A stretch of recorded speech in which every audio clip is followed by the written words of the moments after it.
I'm so bad. The professor says he doesn't know. He says I'm going to wind up in the penitentiary, if not in jail. Mrs. Drew, why don't you marry the professor? What? My dear child. Of course, he hasn't much money. But you've got a lot. Arise, fair sun, and kill the envious moon. Isn't he simply wonderful? I still get letters from ladies in the towns where I played. Yes. Yes. Landlady, I'm going to jail with the professor. No, darling. You've got to stay and finish the play. I can't do it, Professor. I can't.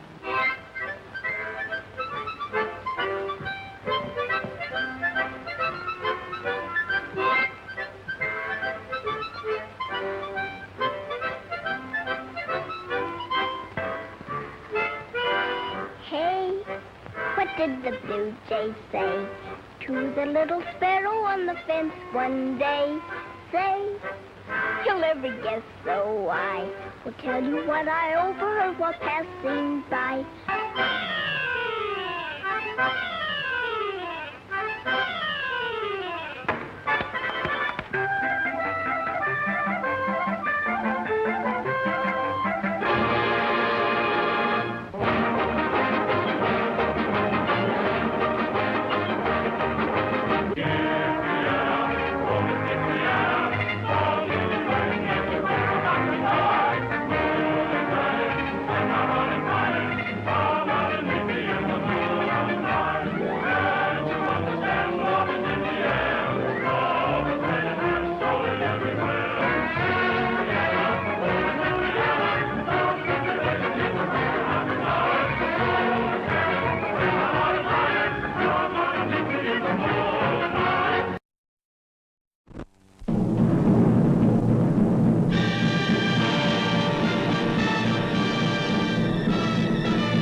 Scared, did you, at what that fella just said about the Tories and the Indians?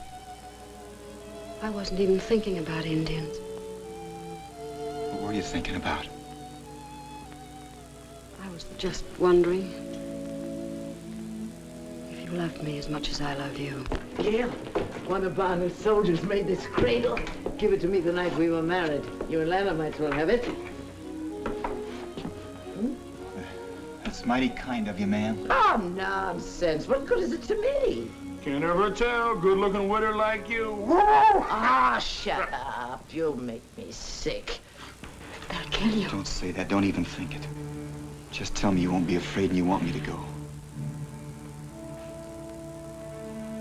Lana. I'm not afraid. I want you to go.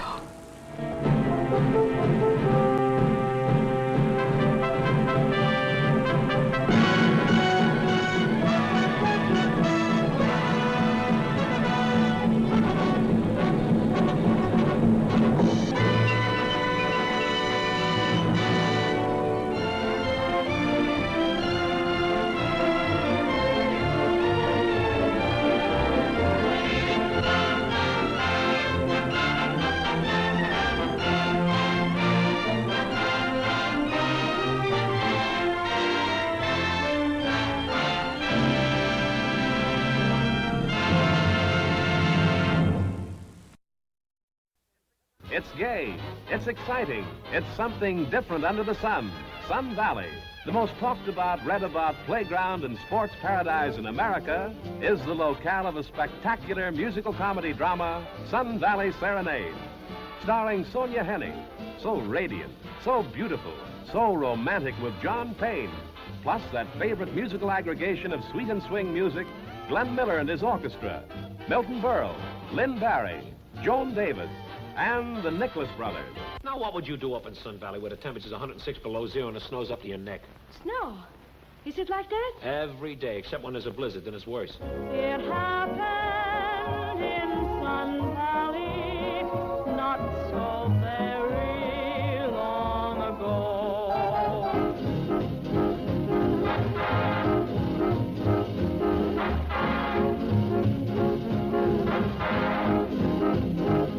Pardon me, boy.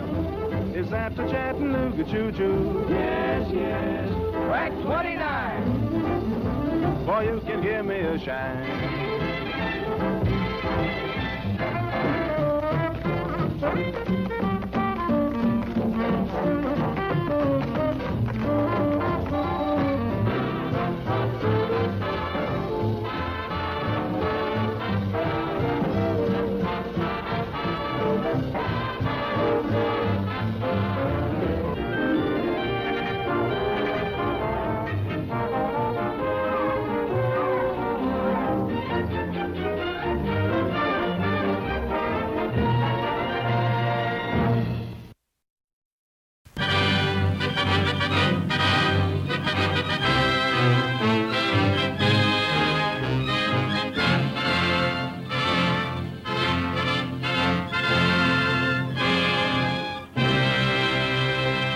Walter Pidgeon has his most distinguished role as Mr. Griffith, the minister who sacrifices his great love for Maureen O'Hara as Anne Howard, the Welsh girl whose beauty sets songs swelling in men's throats. Anna Lee as the lovely and lovable Bronwyn. Donald Crisp as Mr. Morgan, the gentle tyrant of a father. John Loder as Ianto. Sarah Allgood as Mrs. Morgan. Barry Fitzgerald as Sifartha. Patrick Knowles as Ivor. The world-famed Welsh singers. And the brilliant new young star, Master Roddy McDowell, whose inspired performance as Hugh will endear him to everyone. They knew the surging ecstasy of breathtaking love, and together they lifted their voices in heart-swelling song.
It's a grand night for singing. The moon is flying high, and somewhere a bird who is bound he'll be heard is throwing his heart at the sky. I'd say that I had spring fever, but I know it isn't spring. Maybe you're not a girl to have and to hold. Maybe I'm not a boy who would stay. But isn't it kind of fun carousing around the town, dancing the night away? I saw you standing in the sun, and you were something to see. I know what I like, and I liked what I saw, and I said to myself, that's for me.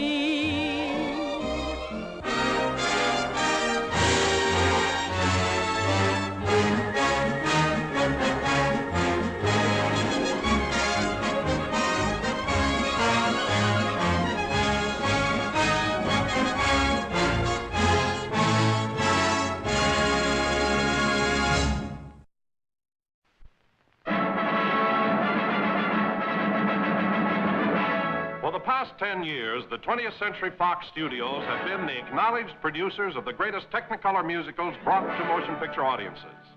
And now they crown those 10 years of incomparable achievement with what we consider to be not only an exceptionally stirring dramatic story, but also one of the finest Technicolor musicals it has ever been our privilege to show.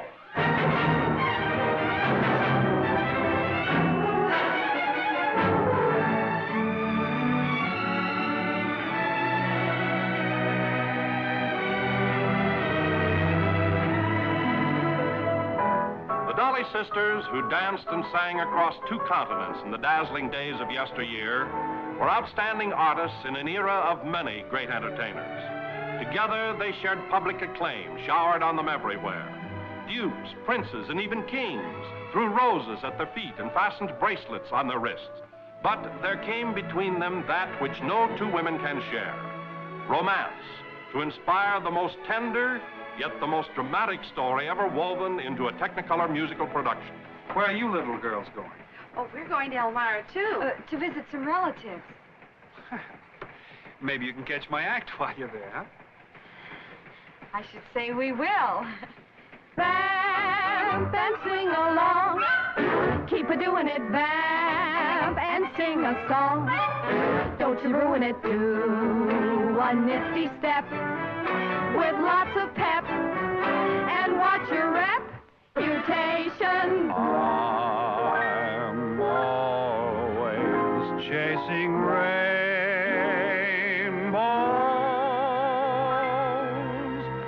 waiting to find a little bluebird in vain. Don't be too old-fashioned girl. Give yourself that 1915 flair. Harry, please be reasonable. Reasonable?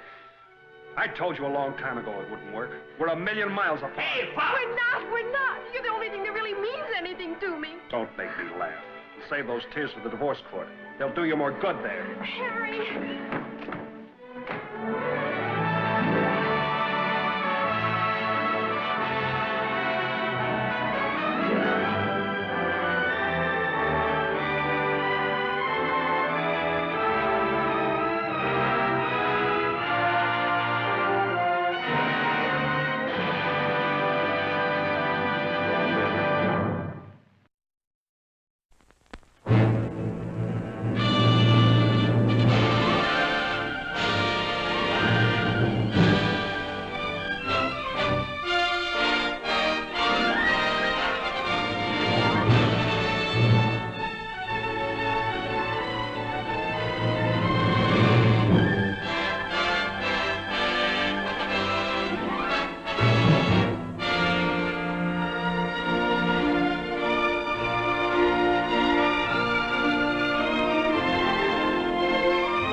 Well, we sure want to thank you, Mr. Earp. Wyatt Earp. What? You're not by any chance the marshal from Dodge City? Ex-marshal.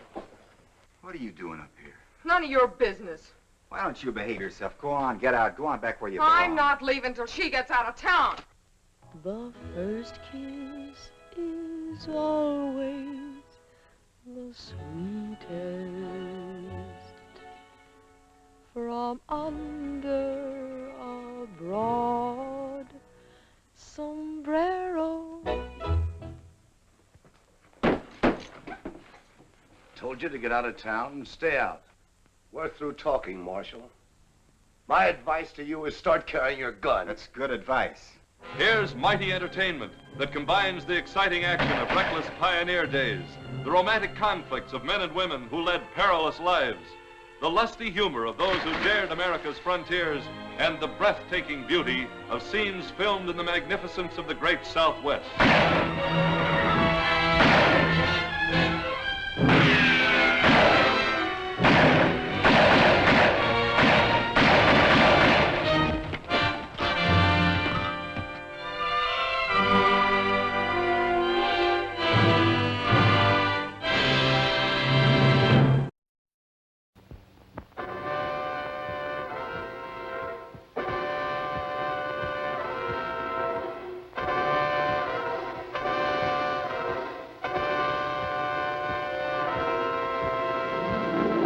When Laura Z. Hobson's great story, Gentleman's Agreement, first appeared serially in Cosmopolitan magazine, its 20 million readers were startled at its daring. As a book, Gentleman's Agreement still leads all bestseller lists month after month. No story of the last decade has hit the literary world with such terrific impact. The author has deftly treated a tabooed topic to give it excitement, exhilaration, and entertainment. And now, as a motion picture, Gentleman's Agreement is accorded the highest honor a picture can be given. Here we see its producer, Darrell F. Zanuck, receiving the Academy Award for the Best Picture of the Year. To do the screenplay, Mr. Zanuck engaged Moss Hart, who wrote Lady in the Dark, The Man Who Came to Dinner, and other great stage hits. For director, he chose Elia Kazan, whose talents now win the Academy Award for the Best Direction of the Year. In selecting the cast, the roles were filled with unusual care. The part of Phil Green, the fighting author, was given to Gregory Peck. Well, face me now, Miss Wales. Come on, look at me. Same face, same eyes, same nose, same suit, same everything. Here, take my hand. Feel it. Same flesh as yours, isn't it? No different today than it was yesterday, Miss Wales. Dorothy McGuire was chosen to play the emotional but confused Kathy. I don't have to kiss you in public. I've got a nice dark taxi outside. Well, what are we waiting for? Come on. Don't just stand there. To play Dave, Phil's understanding friend, the preference was John Garfield. I wonder if you'd feel so ill now, Kathy, if you had nailed him. You know, there's a funny kind of elation about socking back. I learned that a long time ago. Phil's learned it. The part of the forthright, hurt, and frustrated Anne went to Celeste Holm, who in this role wins the Academy Award as the Best Supporting Actress of the Year. Then there's Anne Revere as Phil's understanding mother, June Havoc as Miss Wales, Phil's secretary, Albert Decker as the sympathetic publisher, Jane Wyatt as Kathy's snobbish sister, Dean Stockwell as Tom, Phil's young son. Don't shout at me. I know what you're thinking about marrying me. I saw it on your face when I said that to Tom. And don't treat me to any more lessons of tolerance. I'm sick of it. I am not going to marry into hothead shouting the nerves, and you might as well know it.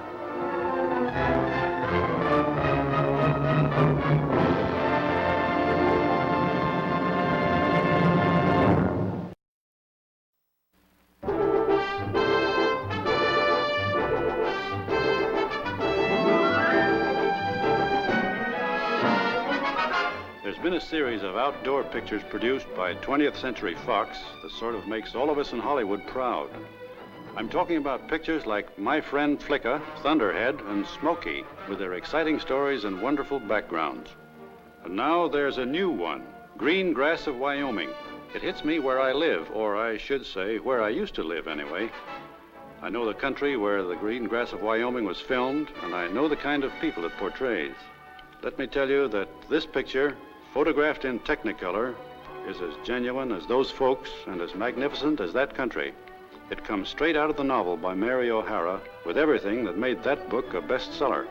I think the cast is swell. There's Peggy Cummins, pert and pretty, Charles Coburn, who's always believable, Robert Arthur, the bashful youngster from Mother Wore Tights, Lloyd Nolan in a role that's a natural, and Burl Ives, the troubadour of American songs. It's Thunderhead, all right. You know what I'm going to do? I'm going to hunt him down and I'm going to shoot him. Well, you got a perfect right to shoot him if you catch him at it. But you haven't even seen him. Now, have you, Beaver? Are you calling me a liar? So that's the way you're going to play.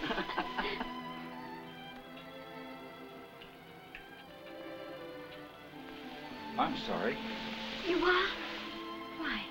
I shouldn't be roughhousing with you. You didn't hurt me. That's not what I mean.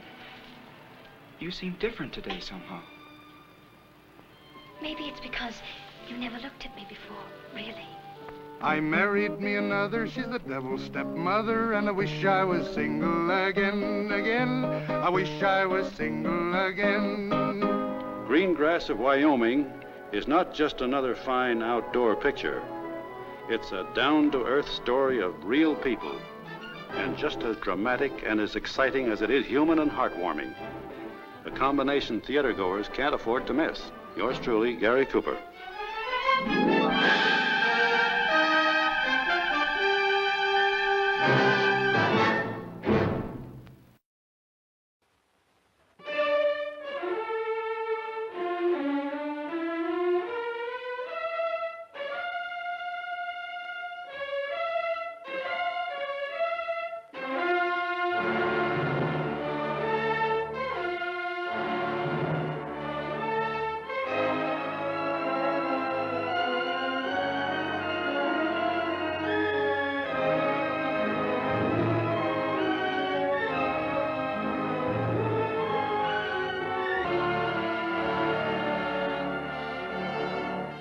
couldn't it be you that got killed instead of Johnny? That's your favorite question, ain't it? Only the last time you asked it wasn't about being dead. You scum. It was why couldn't it be you I married to instead of Johnny? You dirty scum. Sounded good in the dark. I should have killed you. You had other things on your mind.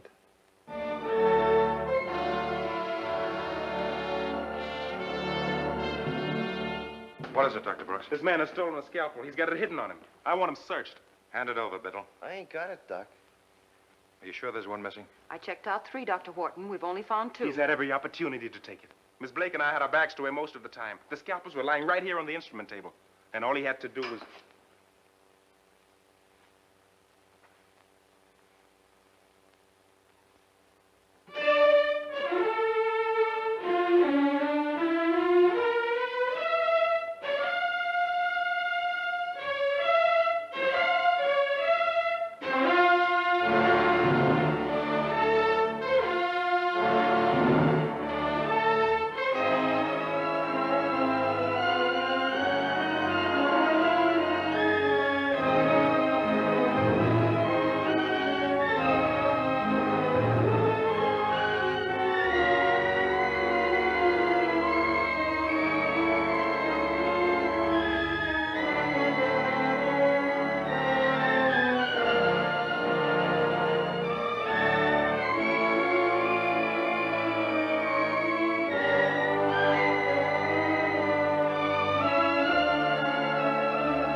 Davis, ever since I've been on this set, I've heard nothing but discussion of Eve. May I have your opinion of her?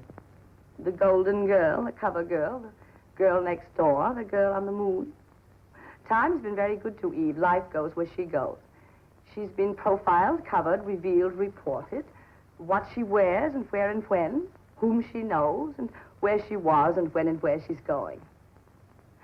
Eve has insatiable ambition and talent. An improbable person with a contempt for humanity, an inability to love or be loved. But how can such a woman fool so many? Well, how does any Eve do it? She's a girl of so many interests. Pretty rare quality these days. A girl of so many rare qualities. So she seems. So you've pointed out so often. So many qualities so often. Her loyalty, efficiency, devotion, warmth, and affection, and so young. So young and so fair. Eve, my understudy. Didn't you know? Of course I knew. Just slipped your mind. Find out. Only thing. What I go after, I want to go after. I don't want it to come after me. Don't get up. And please stop acting as if I were the Queen Mother. Sorry, I didn't Outside of a beehive, Margot, your behavior would hardly be considered either queenly or motherly. You're in a beehive, pal, didn't you know? We're all busy little bees, full of stings, making honey day and night. Aren't we, honey? Very touching, very Academy of Dramatic Arts.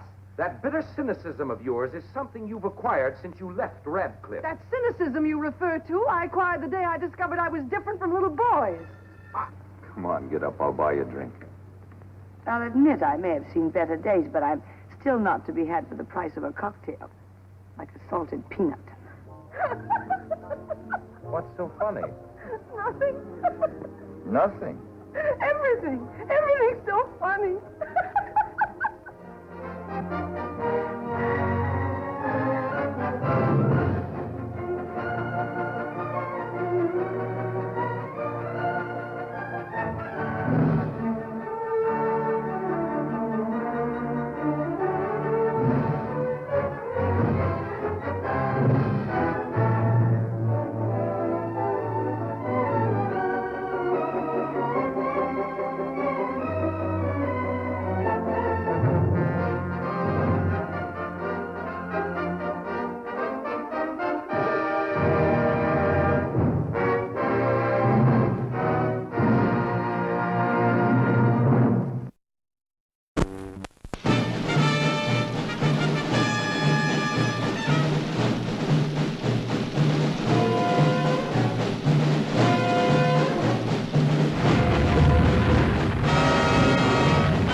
America, in the dark days when the storm of conflict churned the sands of a continent into a swirling fury. Here, one man, whose audacity and daring became legend, streaked a saga of cunning and courage across the trackless wastes. Sometimes the hunter, sometimes the hunted. Always the wily commander known to friend and foe alike as the Desert Fox. The situation requires that the El Alamein position be held to the last man. There is to be no retreat, not so much as 1 millimeter. It must be victory or death. Signed, Adolf Hitler. It's incredible. We're not going to pay attention to such nonsense, are you? It's an order, byline. A military order from General Headquarters. A clear, straight, stupid, criminal military order from General Headquarters. And what do you ought to do? Double the insanity by obeying it?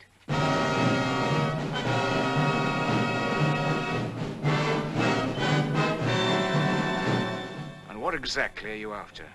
We want to get rid of Hitler and his gang. Look, Strauss, I don't want to get mixed up in this thing. What they do in Berlin is their business, not mine. I'm a soldier. I want you to be very strong, darling. I want you to be very strong, very brave. Do you understand? I've got to go away now, and I won't be back. Do you want me to tell you any more? There's no way out. We've got guns. We can make a break for it.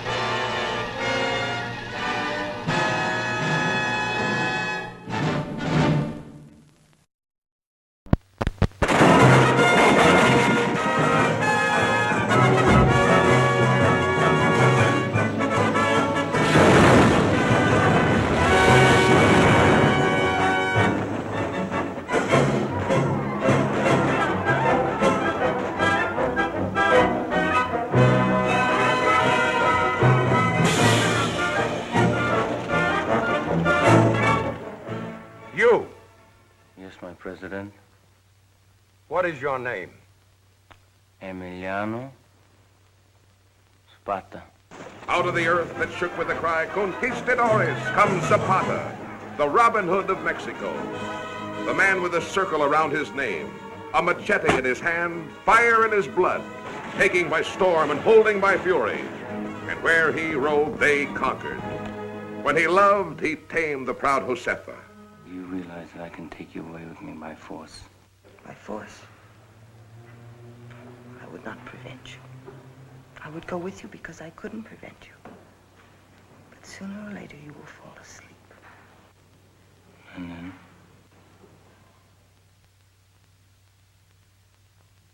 It's Marlon Brando as Zapata, the tiger who blasted a continent. Jean Peters as the beauty whose heart he captured. Anthony Quinn, and a cast of thousands. What are you worried about? We'll find a good piece of land someplace and we'll settle down. And you'll raise horses, and you'll raise melons, and you'll raise meat. And I'll buy you 2 new dresses, both white. Now go to sleep. Did you take the land away from these people? I took what I wanted. Juanito? I took their wives, too. What kind of an animal are you? Huerta's forces are coming through the pass, Emiliano. Emiliano, I give you my word. I will stop the troops. I hope so, but if you can't, I will.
The Robe, from one of the greatest novels of all time.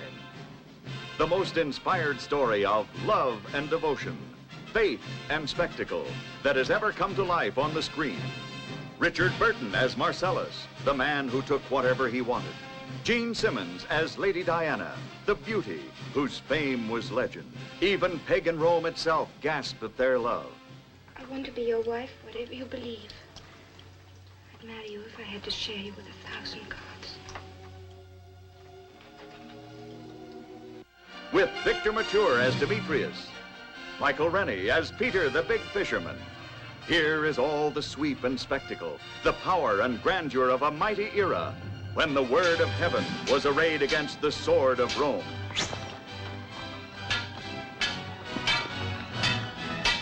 You will see the treachery spawned by a handful of silver, the day of Golgotha, the glory that was Rome, the invincible legions, the love that defied an empire, the torture of Demetrius, intrigue and revolt.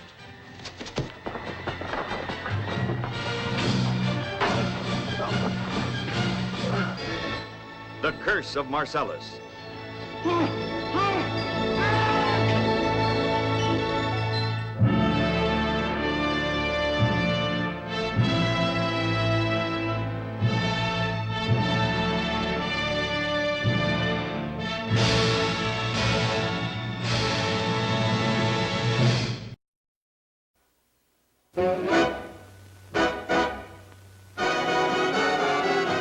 We're just two little girls from Little Rock. We lived on the wrong side of the tracks. But little rocks or square rocks, these gals must have their rocks. Diamonds are a girl's best friend.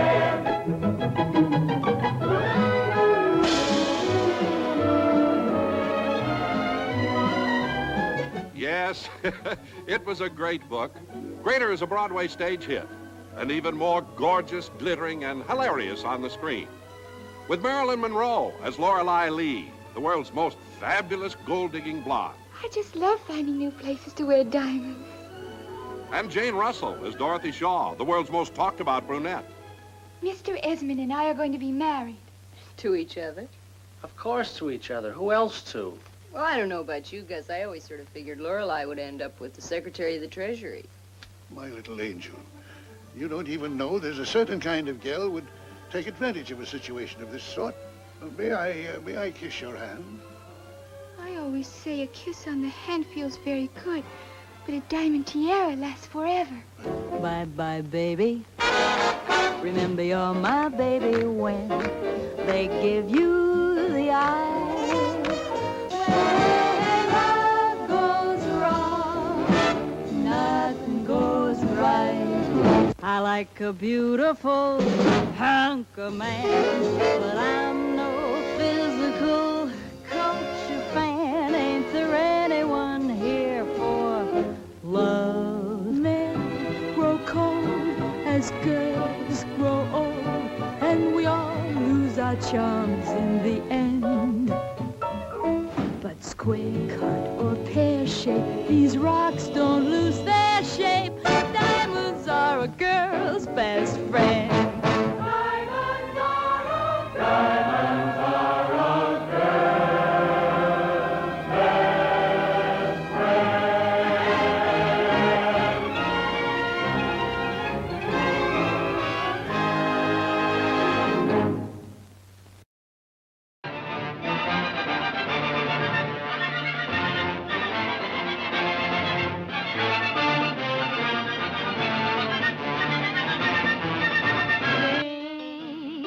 He's worth a fancy fortune, but it's not in cash.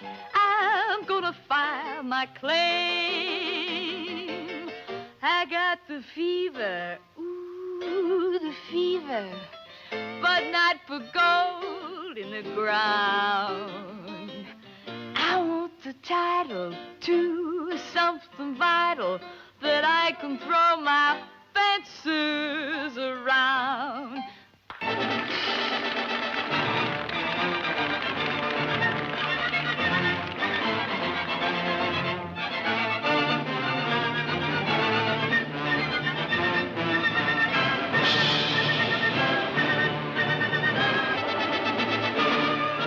CinemaScope flames to furious new heights of drama and emotion when Monroe meets Mitchum.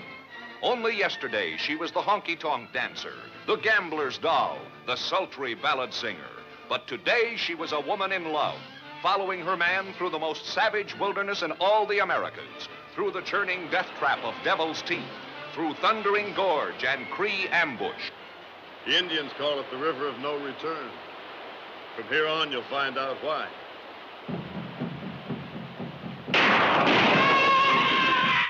All right, lie down. On your face. Come on, come on.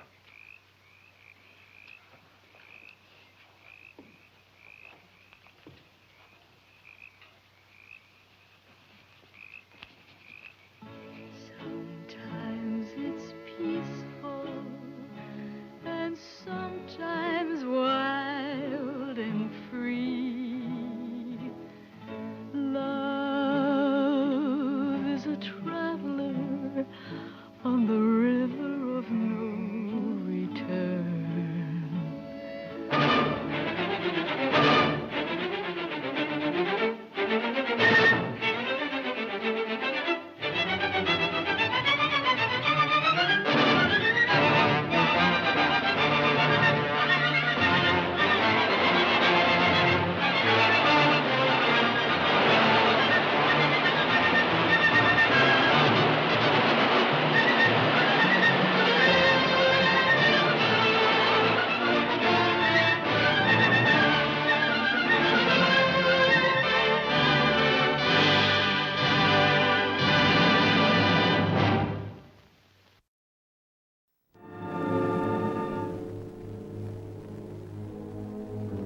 The Marquis is our prisoner.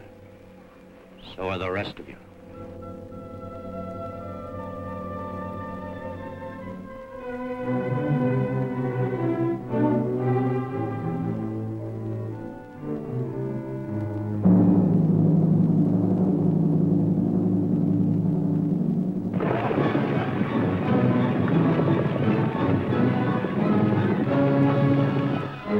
Gary Cooper and Burt Lancaster, the quiet man and the gunslinger, fighting side by side,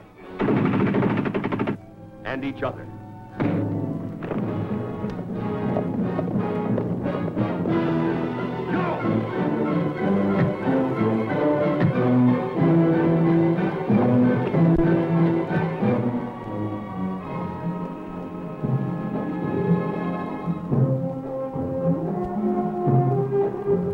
With them is Denise Darcel, alluring, free with a kiss or a caress. Joseph, you're both American, but at heart you're French.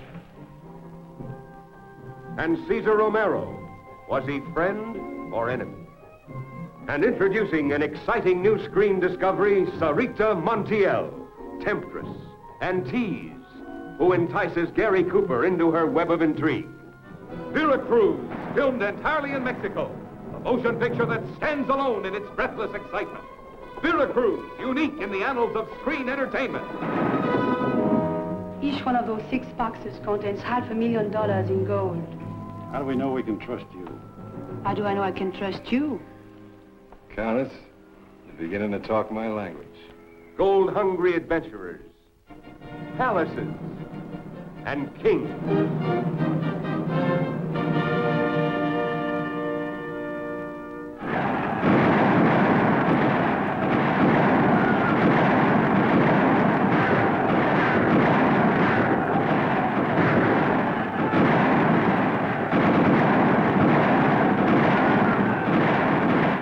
Looks like we tied up with the wrong outfit.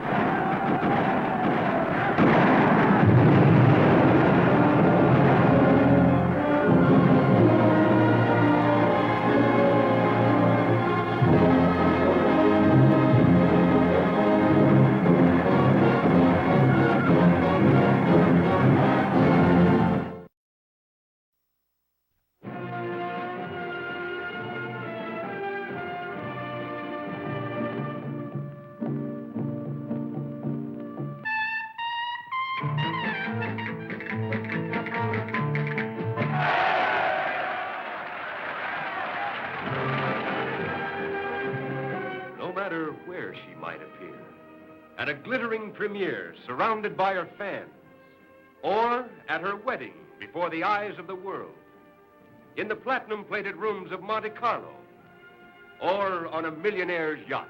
They all worshipped the face, the fame, the figure of the world's most beautiful animal.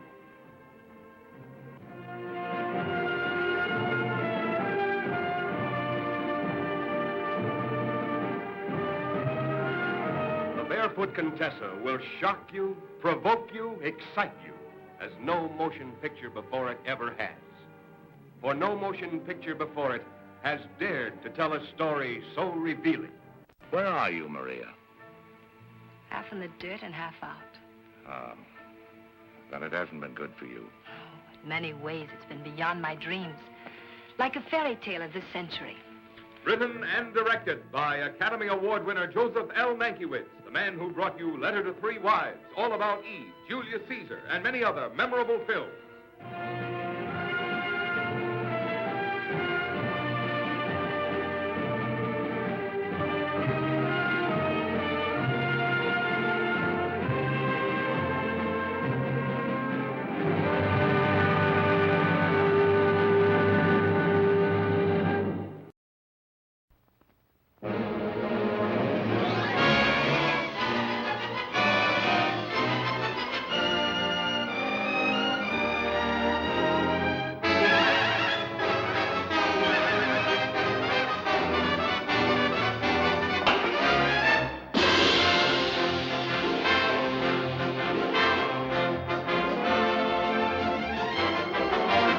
This is the story of a family which was a little part of vaudeville in the days when vaudeville was a very big part of the theater. They danced and sang and brought joy everywhere. But in the helter-skelter of backstage life, the everyday problems of a real world had to be faced. Harry, this is a crummy way to bring up kids. Oh, now, Molly, don't start sending the kids back to your mother just because the train is late. But Steve ought to go to school, and they should be sleeping in beds instead of... Oh, it's just not right keeping them up all hours of the night like this. I want them to have an education, a real education. Following the usual pattern, kids grow up, and with that, so do the complications. And what complications? Oh, I forgot to return your breadstick. I'm awfully sorry. I'll forgive you. Good night. Is that still all? Jim, I had a wonderful evening. I like you very much. Hope you ask me out again sometime. No? You want to kiss me good night?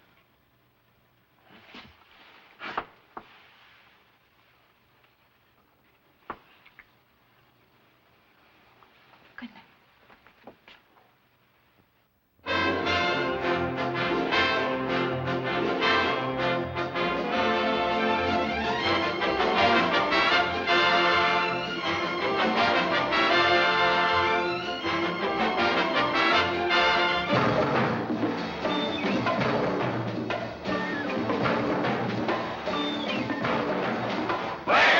Jamaica. Moderately high barometric pressure will cover the northeast and the deep south.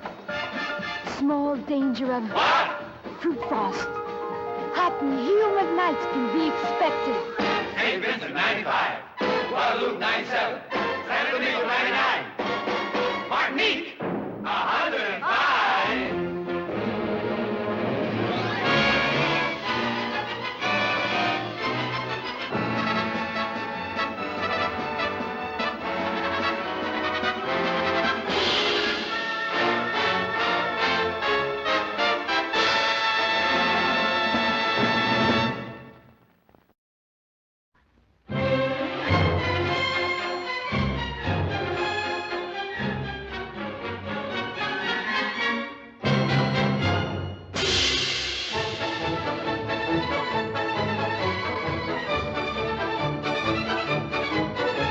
Sensational long-run Broadway musical hit by Oscar Hammerstein, who gave you Showboat, Oklahoma, South Pacific, and The King and I. Brought to the screen by Otto Preminger, who produced and directed such hits as Laura and The Moon is Blue. With the original Bizet music that made Carmen one of the most popular scores in the world. With a cast of show world favorites starring Harry Belafonte, Dorothy Dandridge, Pearl Bailey, Olga James, Joe Adams, with a new modern story of the exciting people and colorful places of America. What's mine's yours, Joey. And that goes right down the line. You take us to Chicago, show us a good time. What we got to do for it? Don't ask him that now, honey. Let's get to Chicago first. So you run out on me. Sure. We can give you a better time than I can. Fancy clothes, swell company, the whole works. Husky Miller's latest woman. Only that ain't the way it's gonna be. I swear, let no man take you away from me. How you gonna stop me? I'll show you. With great songs and dances that the world will be singing and dancing to. Sensational song hits like When your lovebird decides to fly, there ain't no door that you can close. She just picks you a quick goodbye and flicks the salt from a tail and goes. If you beat out that trouble drum, beat out old trouble drum, beat out old... Stand up and fight until you hear the bell. Stand toe to toe, trade blow for blow. Keep punching till you make your punches tell. Show that crowd what you know.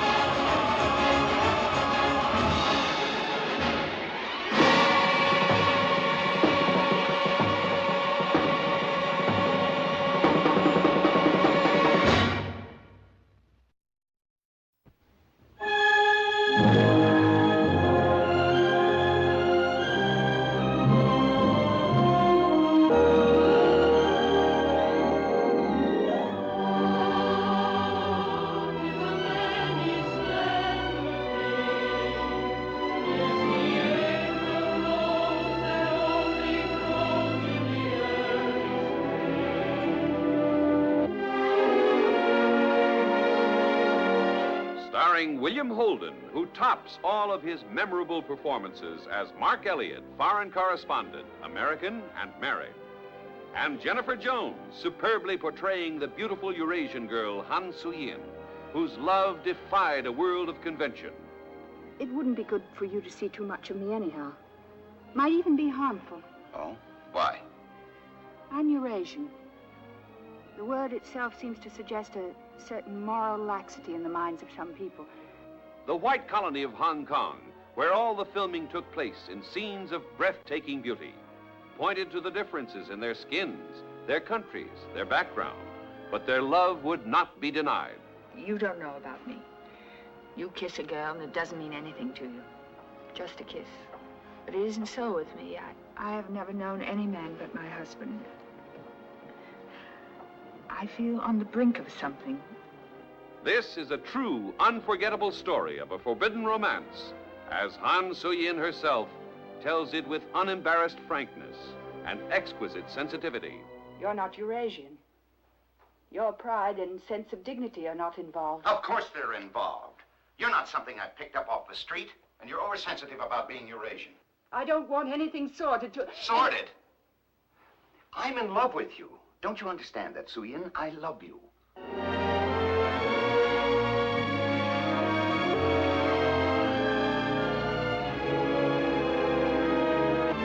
We have not missed, you and I. We have not missed that many-splendored thing.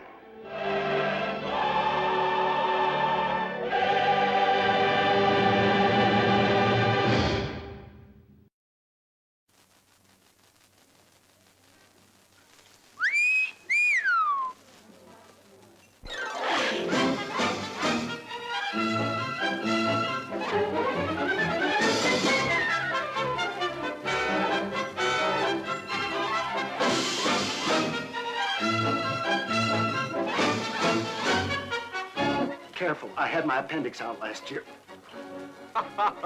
It's the funniest comedy since laughter began. Of a wife who spent the summer away, and a husband who stayed home to play and play and play. Because now I'm going to take you in my arms and kiss you. Very quickly and very hard. Hey, wait a minute! With Marilyn Monroe, soaring to new heights as the screen's most lovable laugh-getter. Everything's fine. A married man, air conditioning, champagne and potato chips. It's just a wonderful party. Tom Ewell, who created the original role on Broadway. Evelyn Keyes, Sonny Tubbs, Robert Strauss. This is what they call classical music, isn't it? Yes. I could tell because there's no vocal. Don't talk. Let it sweep over you. Relax. Go limp. Like this? I've been married for 7 years, and I'm afraid I'm coming down with what you and Dr. Steichel call the 7-year itch. What am I going to do? If something itches, my dear sir, the natural tendency is to scratch. I scratched last night. There was this young lady. Hi. We forgot about the stairs. Isn't that silly? It was very easy. I just pulled out the nails. Oh. It's perfectly safe. Nobody will ever find out. Well, where shall I sleep?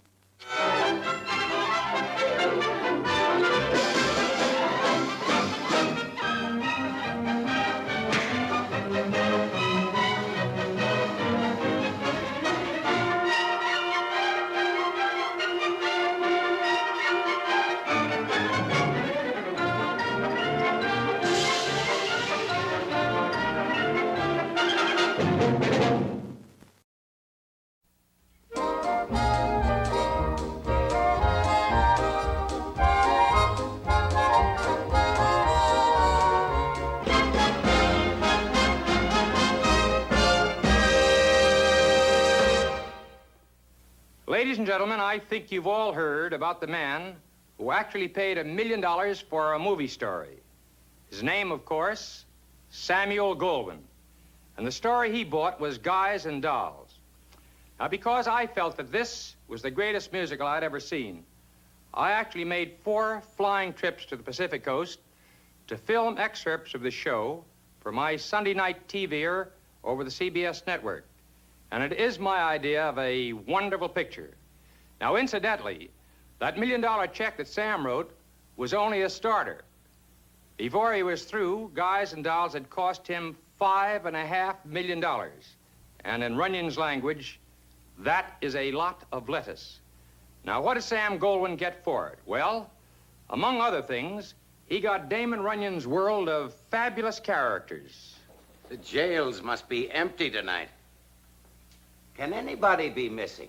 But Terry the horse, Liver Lips Louie, Angie the ox, Society Max. And here is a face for which I cannot supply a name. May I ask where you come from?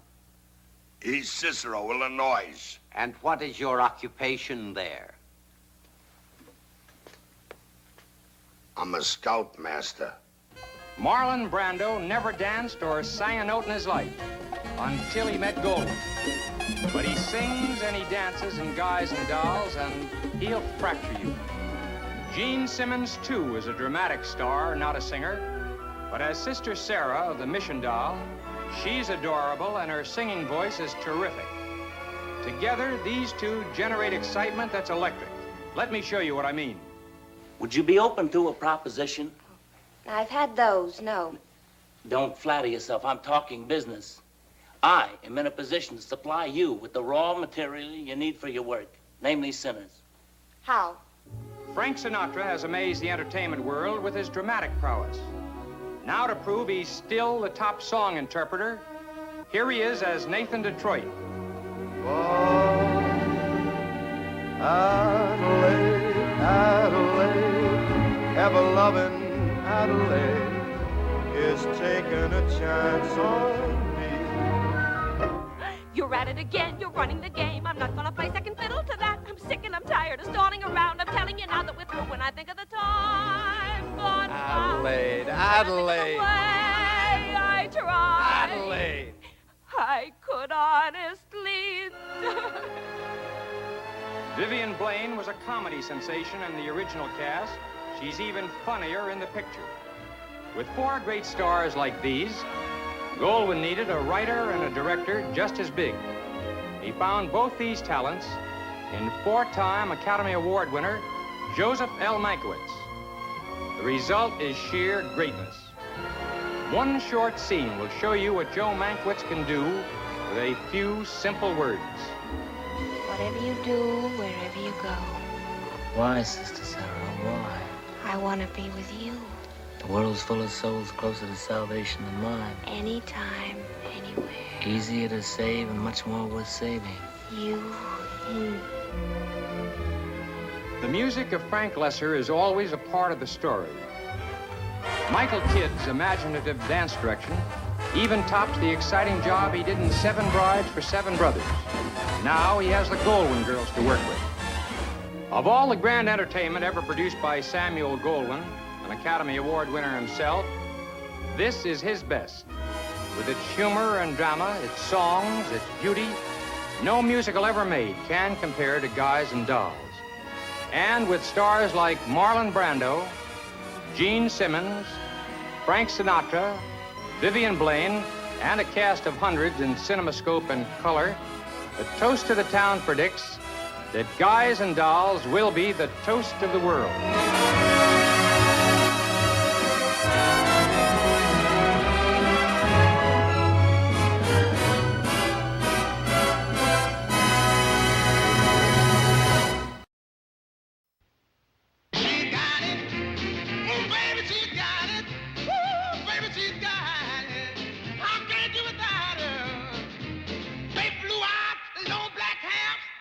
Cheeks and she's no square, she's got it.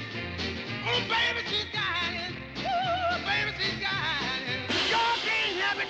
She was born to please. Can't help it. The girl can't help it. And she's got a figure made to squeeze. Can't help it. The girl can't help it. You'll rock and roll yourself to the happiest time of your life with as sensational an array of stars as the screen has ever assembled to delight you. That 7-year itch fellow, Tom Mule. 7 million times itchier than before. Oh, I've been in men's bedrooms before. And man, oh, Mansfield. Jane Mansfield, that is. The terrific star of Rock Hunter in her first rocking role on the screen. But everyone figures me for a sex pot. No one thinks I'm equipped for motherhood. And Edmund O'Brien as the big shot who has big ideas for Jane. You got 6 weeks to have her a star. You know, the first thing... 6 weeks? Oh, easy, Fats. It takes time. Rome wasn't built in a day. She ain't Rome. What we're talking about is already built. All of this, plus the greatest headline entertainers of the day. Cry me a river. Rock and rock, rock around the rock pile. Don't you set my blues with you. Blue Monday, how are you, Blue Monday? Rockin' is our business, and rockin' is what we do. Oh, yeah. Rockin' is our business, and rockin' is what we do. Oh, yeah. Come on, everybody, we want you to rock with us, too. You tell now we've got Don, Sax, Henry on drum, Jimmy on bass, Gene on piano, Bill Cliff and Clark to sing this jive. Come on, everybody, get to join the line. Rockin' is our business, and rockin' is what we do.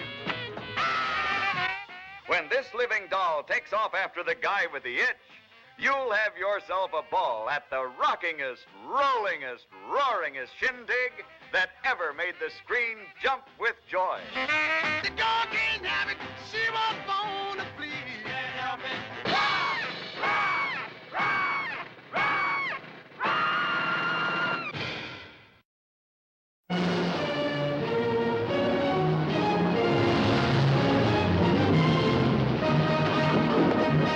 Ever since the beginning of time, man has pitted himself against the power of the sea to learn its secrets, to solve its mysteries. Many stories have been told of ships and the men who sail them, of sea beasts and the men who hunt them. But none has captured the imagination through the years so much as Herman Melville's immortal story of Captain Ahab, who lost his very soul in the bitterness of vengeance against the great white whale, Moby Dick.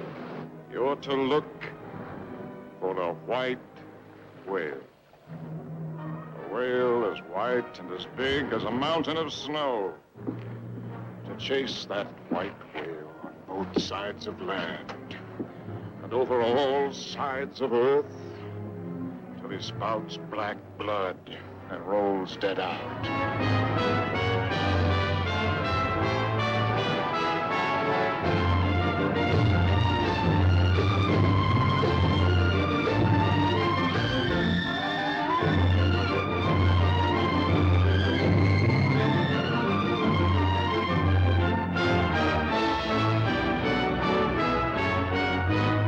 Captain Ahab, think what they're doing. I beg thee, think.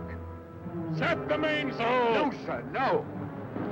Mr. Starbuck, are you opposing me? If so, I'll have you know that there's one God that is Lord over the earth and one captain over the Pequod. A whale can stave in the ribs of the biggest ships, swallow whole crews, pick its teeth with the oars. Mind, lad, if God ever wanted to be a fish, he'd be a whale. Believe that, he'd be a whale. Oh, did you see him, man?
Rodgers and Hammerstein, creators of the greatest hits in the history of the theater.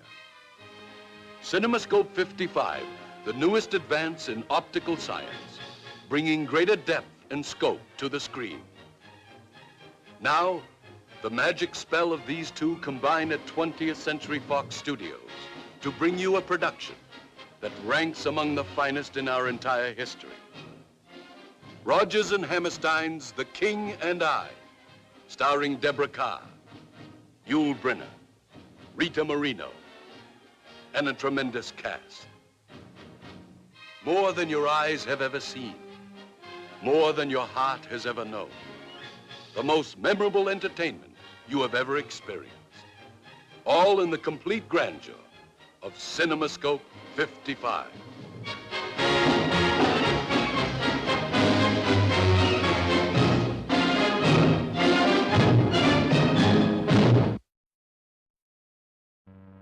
Hello there, I'm Dick Powell. I just finished producing and directing The Enemy Below for 20th Century Fox. This is a story born in the South Atlantic, which we spent years preparing for the screen. And it was filmed from this best-selling novel.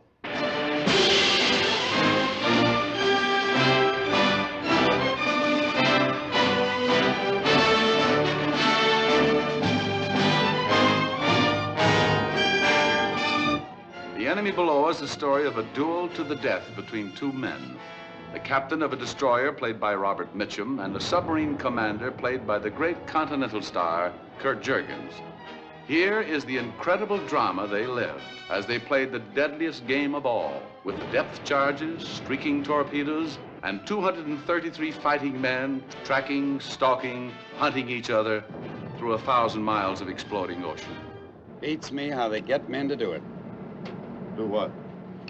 Go and sit in that coffin down there. Oh, they're not so bad off. Actually, they stand a better chance than we do in this case. It's pretty hard for one ship to surprise them. Their commander might be able to knock us off if he's smart enough. You think he is? I have no idea what he is, what he thinks. I don't want to know the men I'm trying to destroy. He's a devil, Ernie.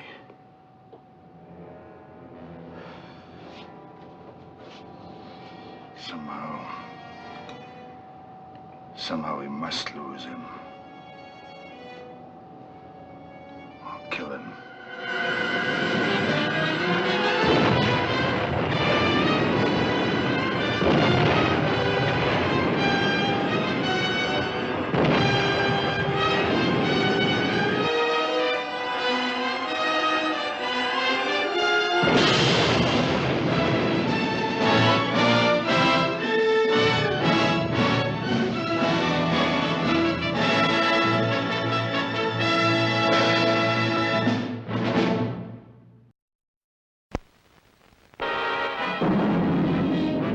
On the point of that knife, a man's life is at stake. I'm just saying it's possible. And I say it's not possible.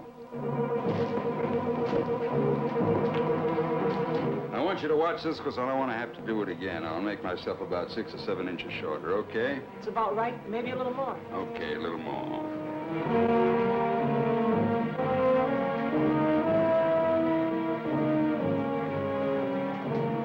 Look out!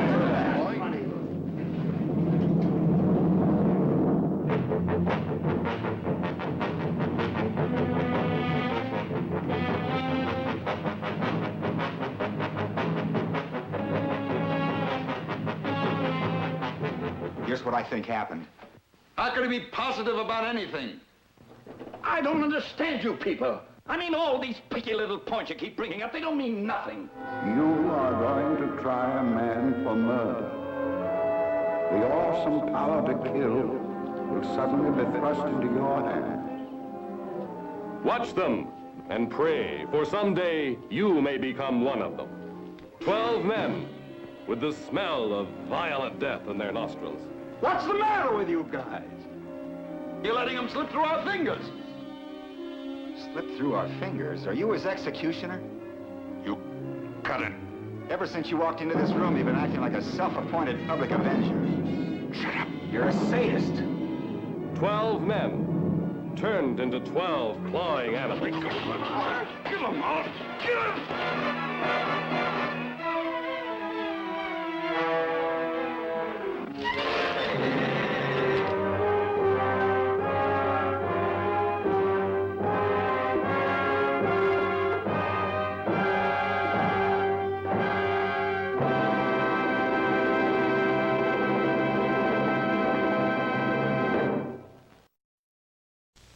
Here at 20th Century Fox Studio, Cary Grant, Deborah Carr, and director Leo McCarey discuss their newest production, An Affair to Remember.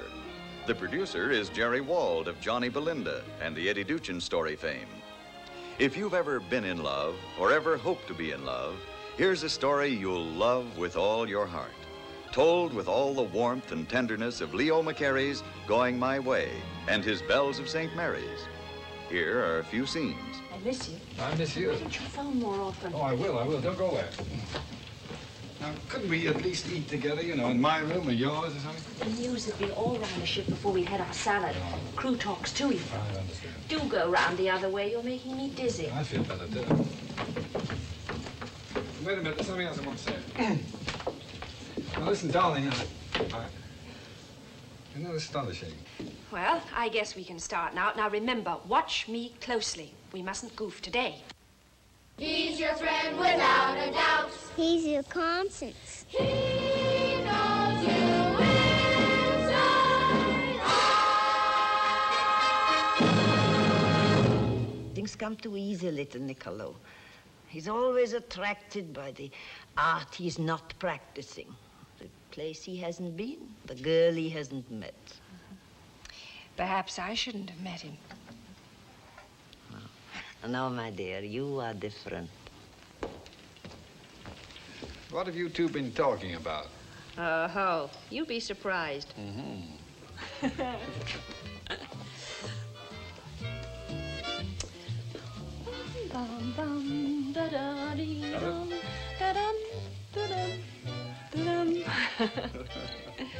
Can't you think of something spiteful?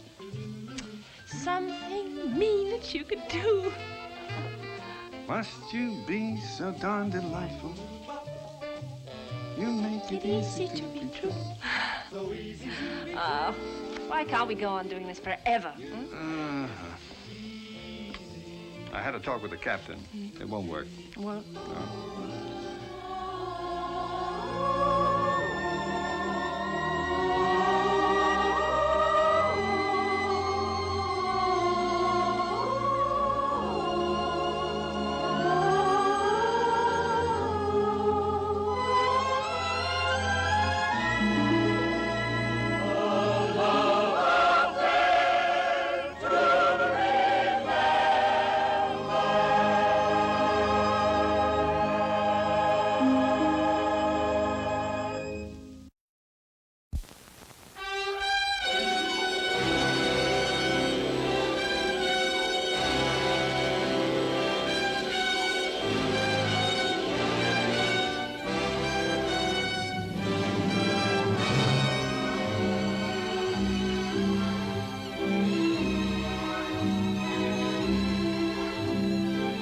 That ain't all halibut in that net, you know, Lieutenant.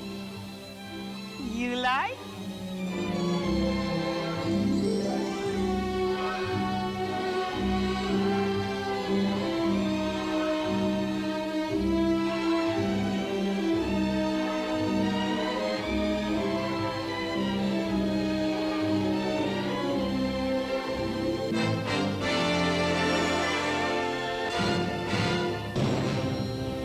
Let's make a run for it. All right, let's go.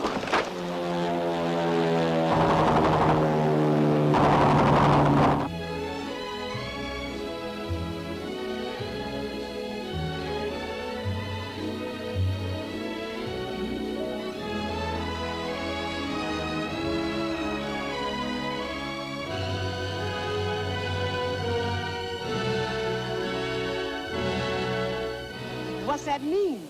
No sexy? You like I give you free. Free? You never give me anything free. You know sexy like Lieutenant. Cable? It is a common mistake for boys of your age and athletic ability to underestimate men who have reached their maturity. Sir, I didn't mean... Young women frequently find a grown man attractive, strange as it may seem to you. I, myself, am over 50. I am a bachelor. And Cable, I do not by any means consider myself through.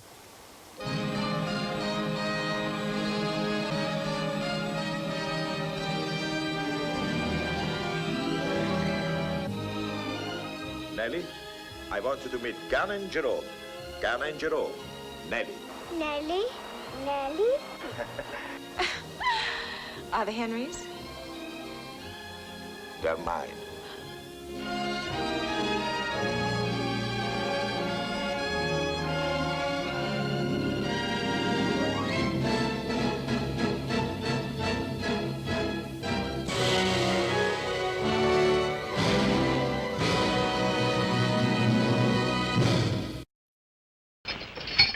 Go on, tell me all that big talk about Johnny Potatoes when the chain's off and nobody chasing you. Come on. You can't, can you? You can't because you're nothing. You're not even a man. You're a monkey on a stick. That cracker mob back there, they pulled the string and you jumped.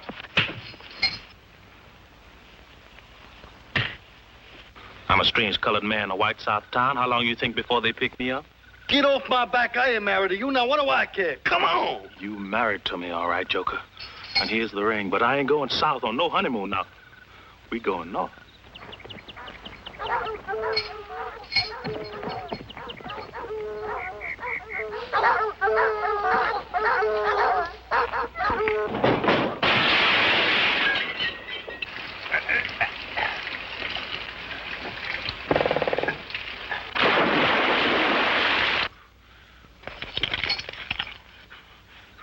Time's gonna come, Joker.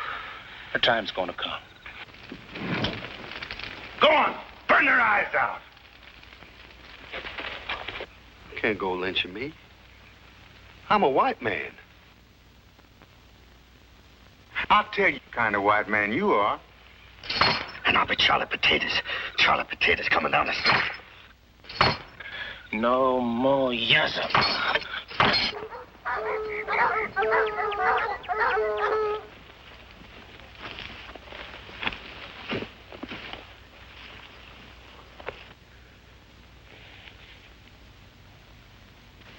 Oh, it's been so long. It's real now. Don't go away. I ain't going anywhere.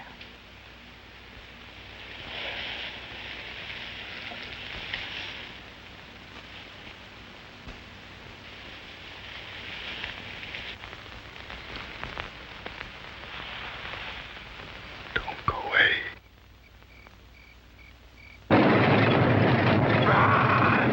Come on! I can't make it. I can't make it. Hold it closer!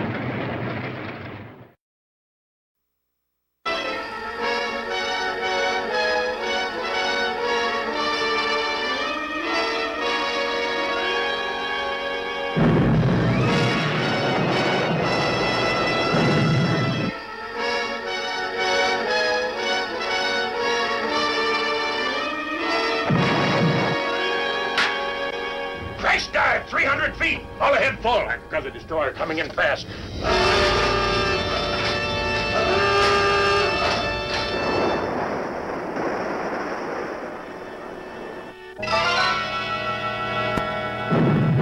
You've got a lot of guts, sir. With other people's lives. That's my decision and my responsibility. To whom, sir? To a crew that died a year ago? Yes, to a dead crew, a dead sub. I'll take a rain check on the Drake. You sure? Some other time. Lieutenant? If there isn't another time, good luck. Take good care of my husband. I'll take care, man.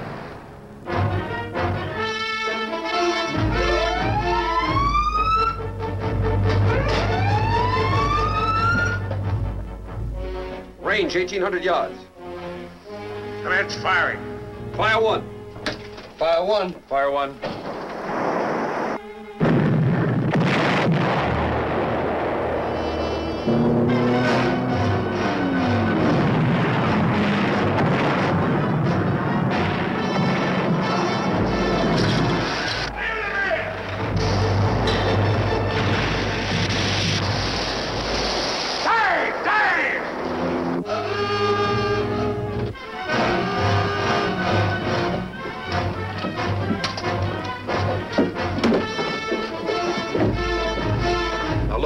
I never keep anything from a crew. I don't expect them to keep anything from me. So come on, speak up. I've been looking through the Navy rules and regulations. I want you to take over. You make one move to take over this boat, and I swear I'll see that you're hung. Then we'll hang together. The orders were disobeyed. It's a proven fact. No more technicalities. A fleet boat of the Navy, a submarine with her fighting power still intact, and you take her back to Pearl? I don't believe it.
No adventure in all the annals of war was more daring, No story the screen has told is more thrilling than this true story of a brigade of brave fighting men who rode through hell and into military history.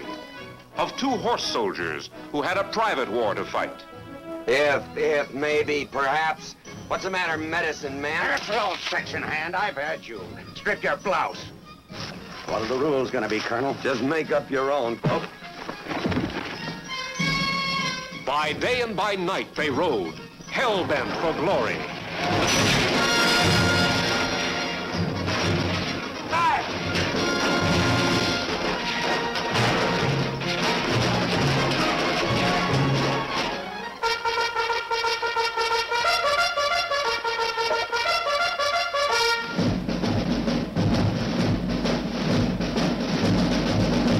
Ready?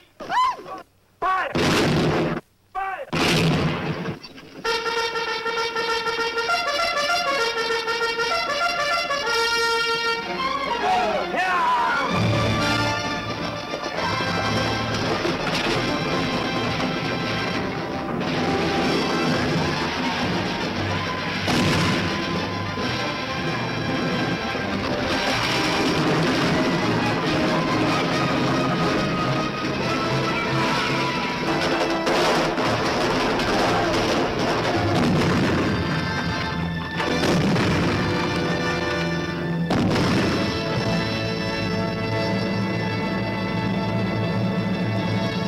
The English charm me with their smile, and yet they fail to find me. For my heart falls back to where it's out to the girl I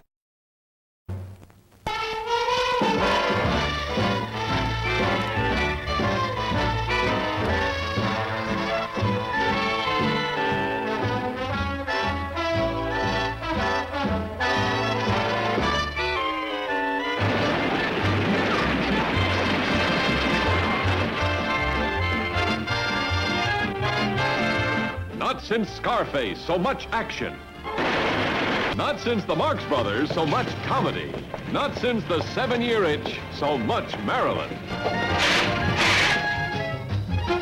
The best picture this year will also be the funniest. Good night, sugar. Good night, honey. There's one thing sure, boy never met girl like this before. You've never laughed more at sex or a picture about it. You stay here as long as you like. Jack may have beaten Tony to the sugar, but not for long. You're not giving yourself a chance. Don't fight it. Relax.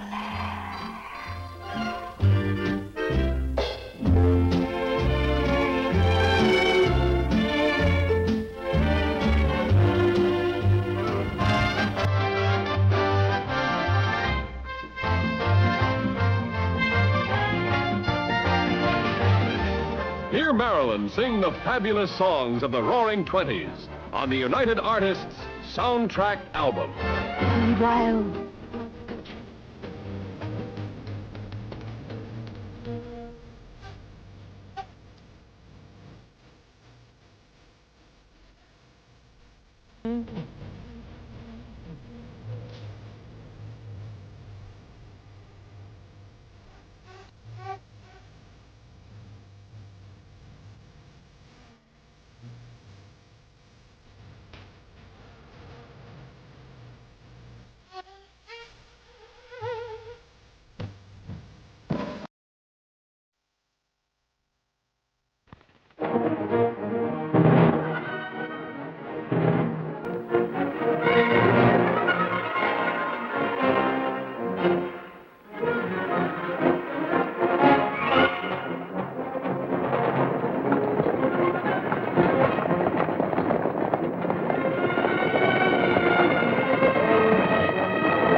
I could marry that handsome, winsome Charlie. Or that baby Jude. I could even marry you. What's your language, girl? Well, why not? We're not cousins. We're not even relatives. We're not even friends. Then if you met me in Wichita, and never saw me before, would you take after me? Hat in hand, mouth open, drunk or sober?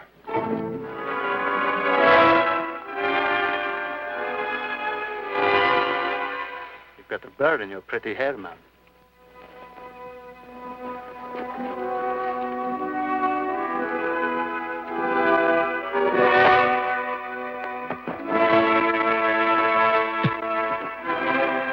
You're dark. Darker than most. That could be the sun. We're going to have to look at your body. You little leak. Let the women take her in the house and undress her.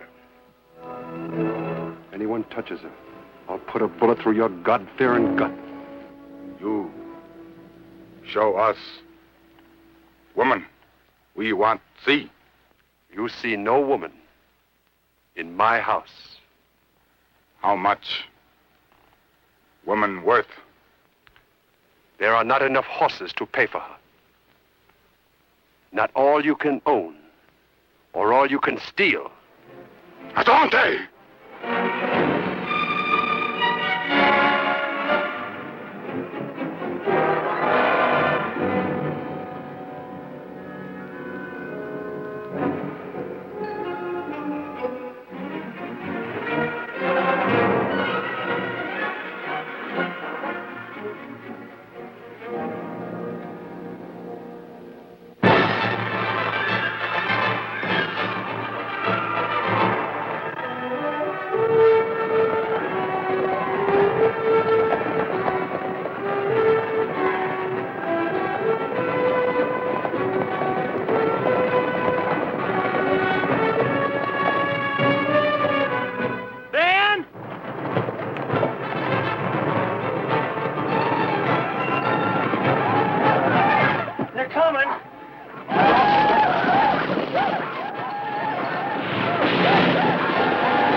We've just completed filming a most remarkable love story, the bittersweet romance of one of America's greatest authors, the unpredictable F. Scott Fitzgerald, and his beloved infidel, Sheila Graham, played by Miss Deborah Carr.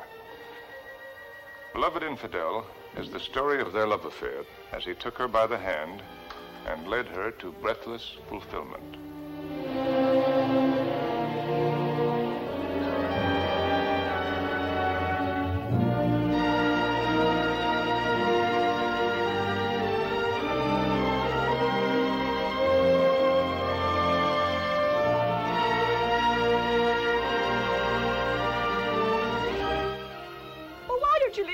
Why do you keep questioning me? Sheila, because I love you. Because I want to know everything about you. But from their first meeting, he made her feel like a young girl awakening to life. I absolutely must find the little hollow in that rounded shoulder. I must. Oh, you must. Well, lesson number 1. Oh, no. Ow! Don't needle the professor. Then there were times when the passions pent up inside him exploded. You stay right here.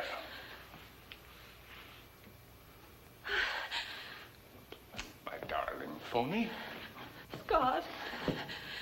My phony darling. Sheila Grant. Ho, ho, ho, ho. No! Oh! No! No! God,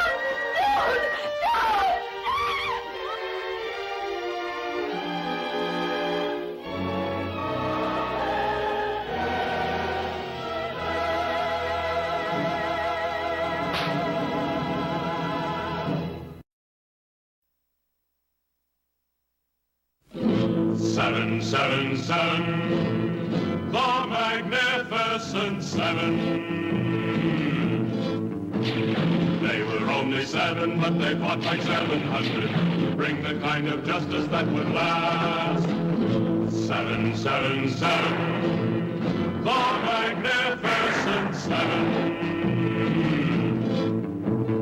They made a brave stand, the magnificent seven. They fought for the future to wipe away their past.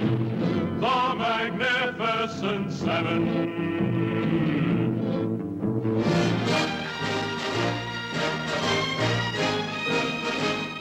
Ride on.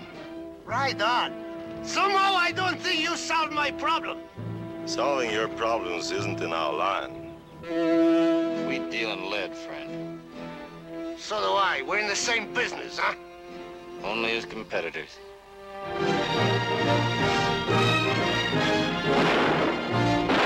Get up and face me! Do you get up? Look what I found.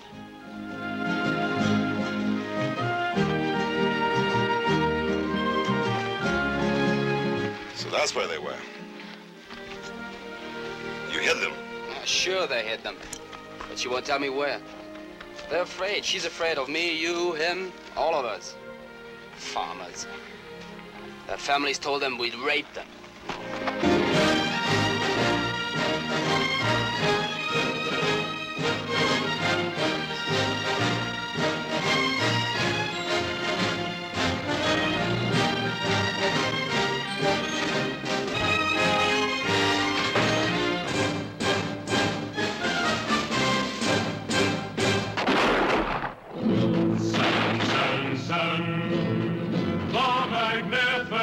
Seven. They were only seven, but they fought like 700 to bring the kind of justice that would last. They made a brave stand, the magnificent seven. They fought for the future to wipe away their past. Seven, seven, seven, the magnificent seven. The magnificent seven.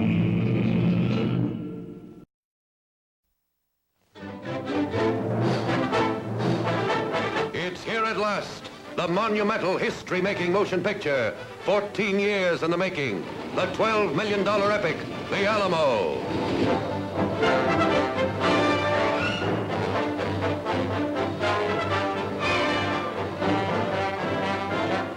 Starring John Wayne as Colonel David Crockett. He's still on his feet. Oh, no! Oh, yes! Oh, yes, and it's my turn.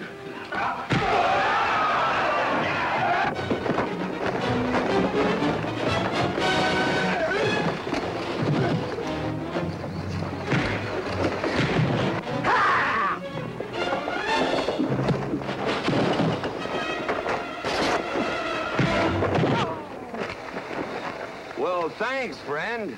If you don't insist on having them to yourself, I'll give you a hand. Pleasure, friend. You must be Jim Bowie. Excuse me. Richard Widmark as Jim Bowie. Lawrence Harvey as Colonel William Travis.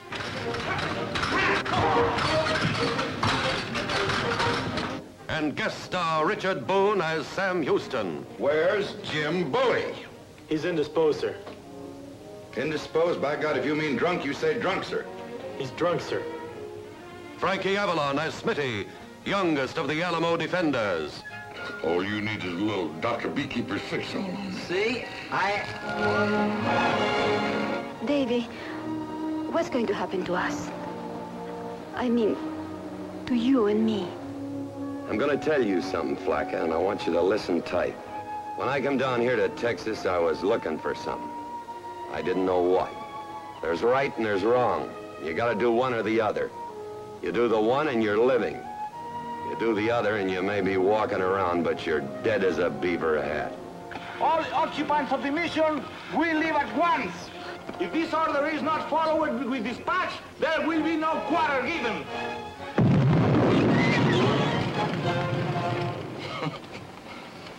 I hate to say anything good about that long-winded jackanapes, but he does know the short way to start a war.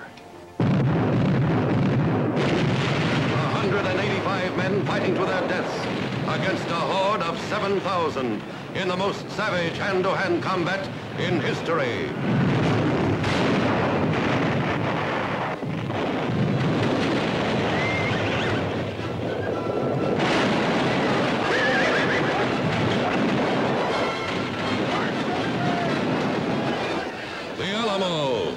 Filling the giant theater screen with spectacular adventure, filmed on a scale unequaled in motion picture history, recreating the 13 glorious days of the siege history will never forget. And you will always remember the Alamo.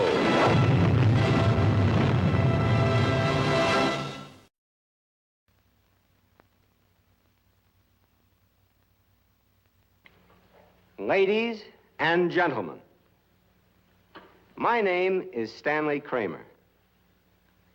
Nowadays, a motion picture producer engages in a great variety and types of battle. I've been in one or two myself. But I think that in my own career, nothing can possibly rival the excitement and the provocation of the battle which I have recently finished refereeing, in a manner of speaking.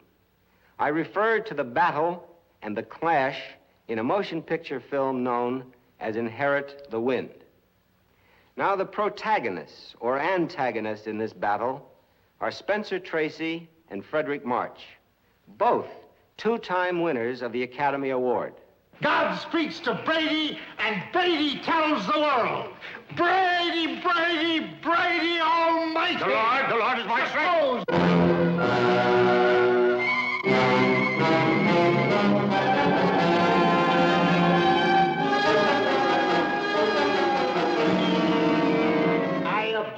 I object. On what grounds? Is it possible that something is holy to the celebrated agnostic? Yes. The individual human mind. They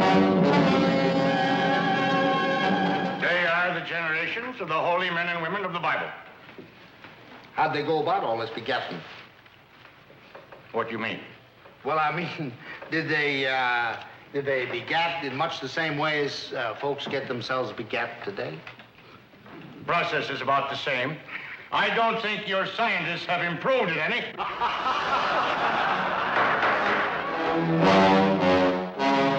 You'll win no victories here. I've been a lawyer long enough to know there are no total victories anywhere. There's only one man in this town who thinks it all, and he's in jail. That's why I'm here. Inherit the Wind makes news everywhere. London, celebrities arrive for the world premiere. Producer Stanley Kramer arrives. Gregory Peck. Filmmakers Otto Preminger and Walter Wanger.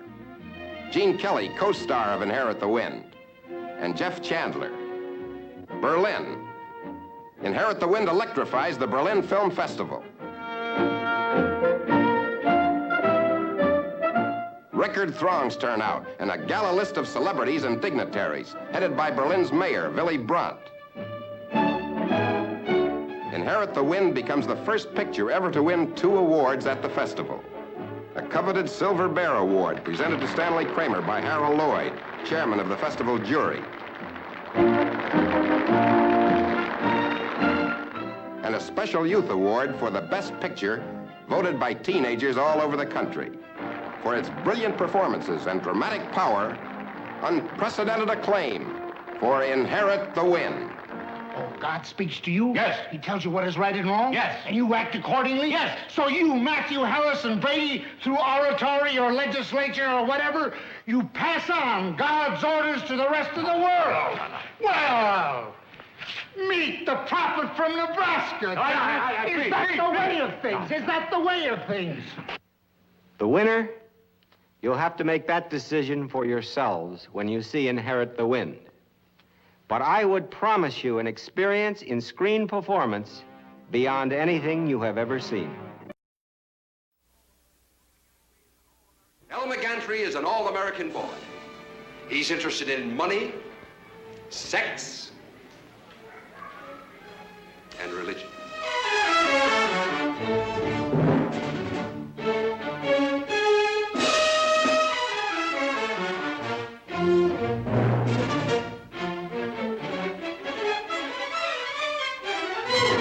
Who is this Elmer Gantry? And what do you really know about him? His background, his reputation. And what does he want? Money, my job, you, what? Bill. In 1917, Mr. Gantry was expelled from a theological seminary in Kansas for seducing a Miss Lula Baines, the deacon's daughter, in the church where he had that day delivered a Christmas sermon. What the hell's the big idea? Elmer. You really think I want to sit still for a shakedown? Baby, how could I put the squeeze The old on badger you? game, huh? Who's going to take the word of a $5 hooker You better against make it Elmer good. Gantry?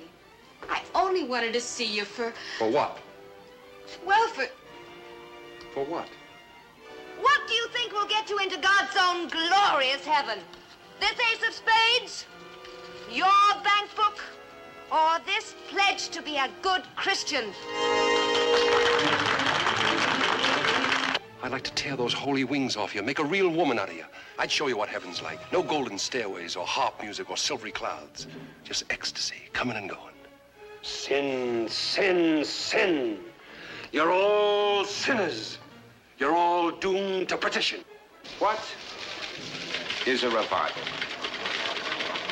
Is it a church? Is it a religion? Or is it a circus sideshow complete with freaks, magic, and rabble-rousing? You hate Gantry that much? Or do you love him that much? And you're no good to me or yourself. You're no good to anybody.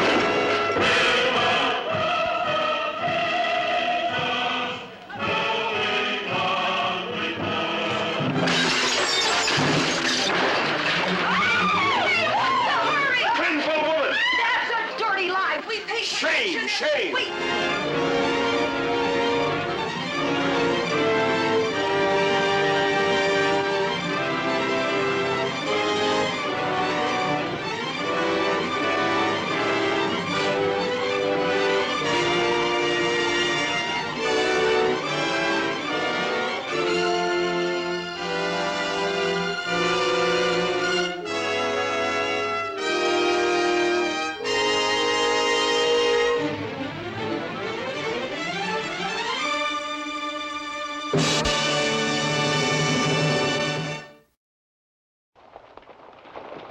Ladies and gentlemen, we are on the set at 20th Century Fox Studio, where producer Samuel G. Engel and director Henry Koster are filming one of the studio's most important productions, The Story of Ruth, written for the screen by Norman Corwin.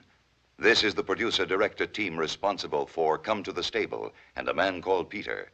Mr. Koster also directed The Robe. Now, in the same impressive tradition, they bring to the world one of the most beautiful and touching motion pictures the screen has ever known. All of the spectacle, heathen idolatry, and splendor of pagan courts. All of the heart and warmth of one of the timeless love stories from the Bible. For where you go, I will go. Where you lodge, I will lodge. Your people shall be my people, and your God my God.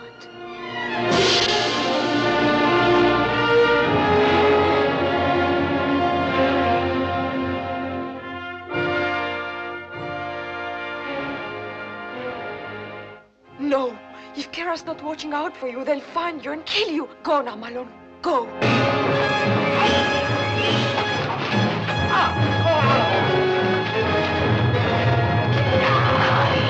We gave you shelter and sustenance, and you repaid us by attempting to corrupt a priestess. I do not repent of my love for her, or for telling her of a God of justice. We shall teach you something of justice. The axe is too swift and kind for a tempter and corrupter. You will be sent to the quarries for the rest of your life. The story of Ruth recreates from the legends of antiquity an exciting tale of romance and adventure. You will see banishment to the slave quarries, the giant stone god taking its prey,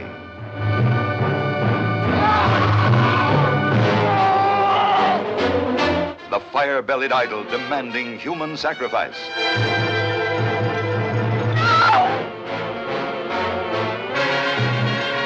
the shaming of the pagan priestess, escape,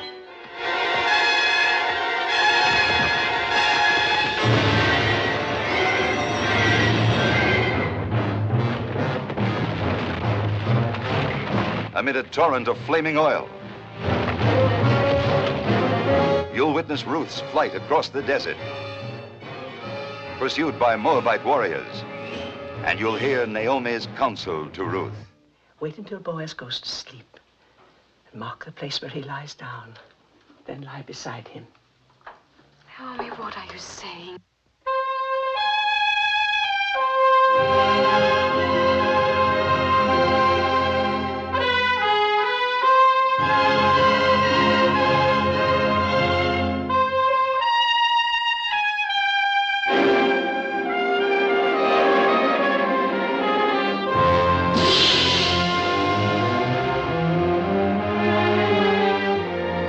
I love you, Ruth. I have loved you from the day we met in my field.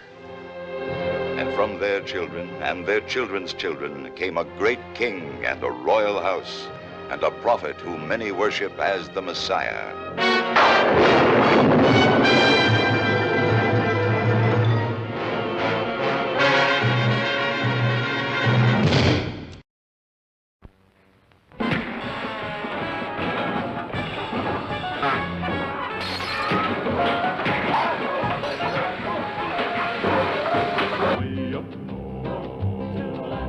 Way up north.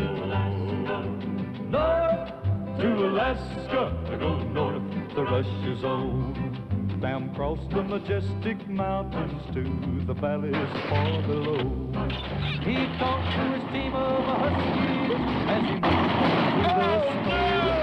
With the northern lights are running wild in the land of the midnight sun. Yes, Sam McCord was a mighty man in the year of 1901. Way up north, to Alaska. Way up north, to Alaska. North to Alaska, to go north. Starring John Wayne as Big Sam, one of the giants who tamed the North, the way you tame a woman. You just can't trust women, no matter how honest they act. They all want to be wives. Stuart Granger as George, who fought for his claim and his lady, even if she wasn't. That's it. You're in love with Sam. Oh, no, Oh, I'm not. yes, you are. Has he never tried to stuff money down the front of you? No. Did he ever try and smack you? No. On the boat or in Seattle? Did you and he? Ernie Kovacs as Frankie, slickest operator north of the Yukon. Fabian as Billy, young in years but big in ideas. If you knew, would you love me too? And the international beauty, Capucine, as Michelle, who matched wits with them all. Instead of jumping into the bay, I'm going to jump into a gold mine. And mister, am I going to jump? Join the adventurers, the gold craze, the con men, the dance hall queens, and the boldest, brazenest buckaroos who ever panned for treasure. Always spoiling for a fight or fighting for the spoils. Hazy, French bluesy.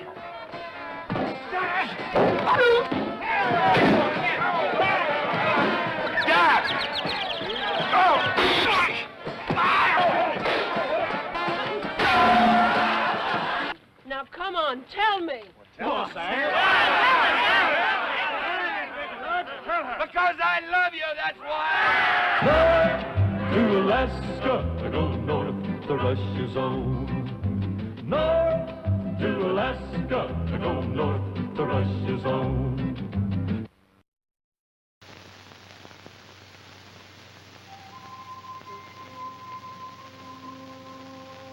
Unlike other classics,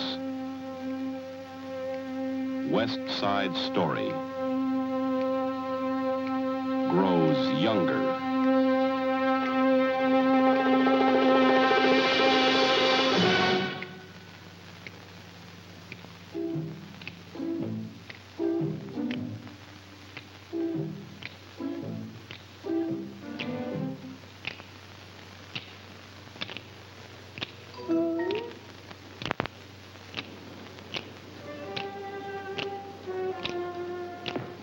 All right, now, come on. Shoot it, man, shoot it.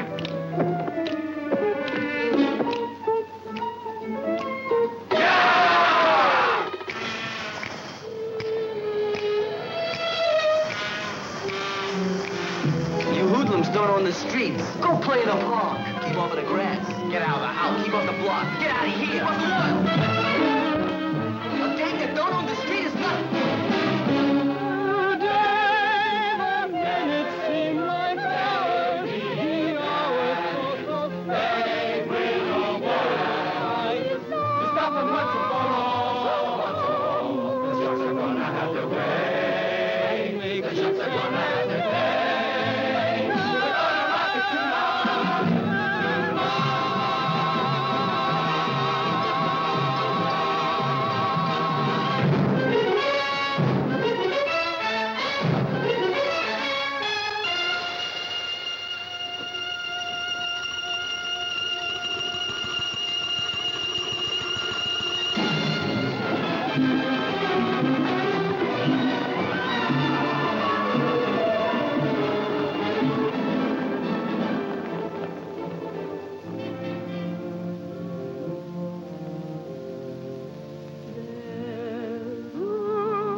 Unlike other classics, West Side Story grows younger.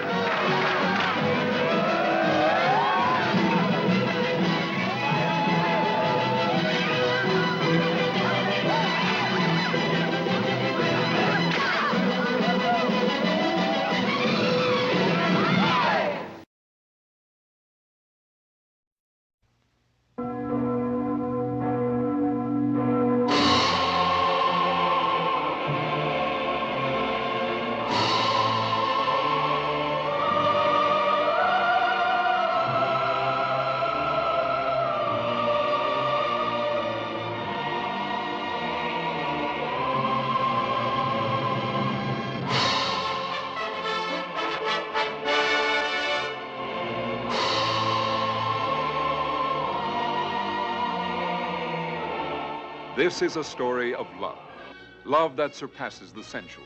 A love that transfigured all whom it touched. I'm happy now with you. But I know that there must be something more. I've yet to know what it is, but I will. This is the story of a young man who has known ecstasy. He has laughed, lifted his voice in song, pleasured away the night, and he has carried the colors of a very beautiful lady into gallant battle.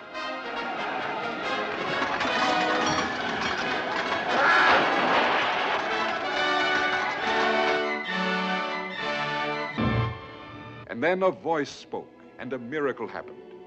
Francis. For this is the wonderful story of Francis of Assisi.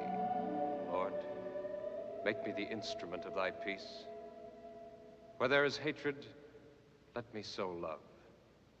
Filmed in the beautiful Italian countryside, in places where no cameras have been before, with a cast inspired by their stirring roles. Bradford Dillman as Francis of Assisi, Dolores Hart as Claire, Stuart Whitman, Pedro Armendariz, and thousands of others. Here are the non-believers who scorned, the faithful few who followed, the small creatures who rejoiced, and the golden-haired girl who adored. Do you know what you are asking? By your example, I have been called. All my life, I have longed to find to what I could give my whole devotion. What have you told her? To reject a man's love for fear she might find some happiness within it? I wouldn't deny her any true joy, but it is for God to say where that may lie. I am thy daughter, O Lord. I ask to be worthy of thy commandments. I offer thee, O Lord, my renunciation. Now the exalting, inspiring story comes to life. Your Holiness, our Lord lived in extremity, and so I believe he demands me to do.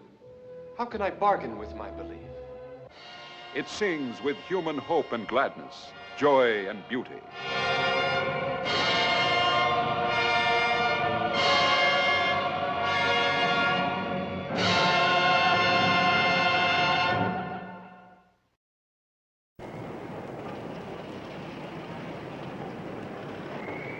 I'm Ed Sullivan, and this is Broadway, still the most exciting street in the world, still the street of dreams and the street of miracles, because miracles still happen on Broadway. One just happened out in Hollywood, where Academy Award director Frank Capra just completed his newest movie, a Capra picture that's a miracle of laughter, warmth, and sheer delight called Pocketful of Miracles.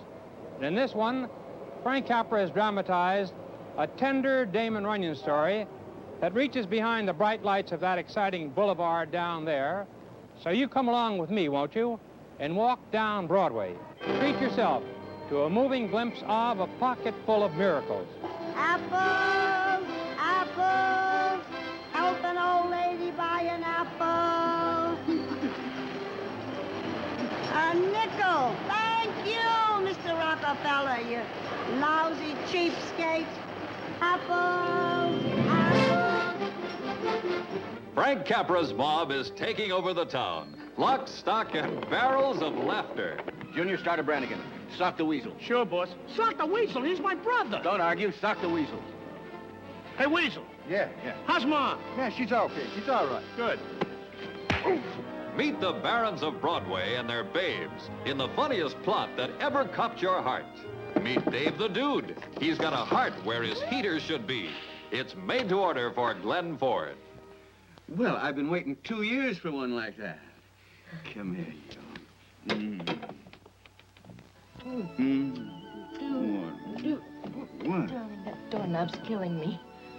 Meet Apple Annie. Apples in her basket, gin on her hip, miracles up her sleeve. Betty Davis never gave a greater performance. How about that, Annie? Hello, sucker. Meet Queenie, a $1 million baby without a penny to her name. It's Hope Lang, and she's covered with stardust. You owe me one thing, Queenie, and I'm going to collect, you hear me? I'm going to you ain't leaving here with that halo still on your head. Meet the Count, who wants to cash in on the social register, delightfully played by Arthur O'Connell.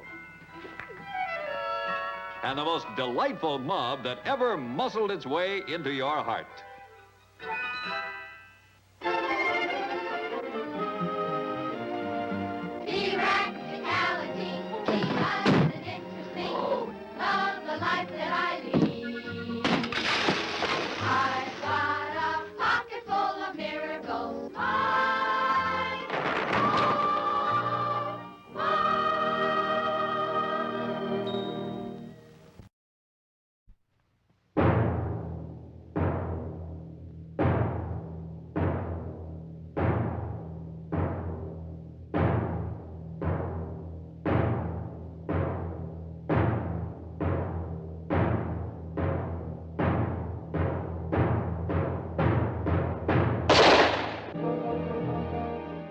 Those people you have just seen are waiting to tell you a story. The story of their strangely interwoven lives, told in an entirely new and different way.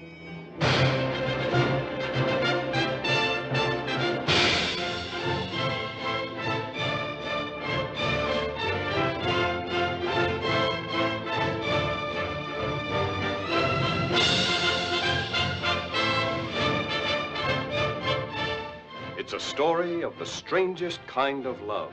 You don't believe there's such a thing as love? I believe this very night all over the world, men and women are saying to each other, I love you, when what they really mean is, I desire you. It's a big story of a big land, of two reckless adventurers who started out as sworn enemies.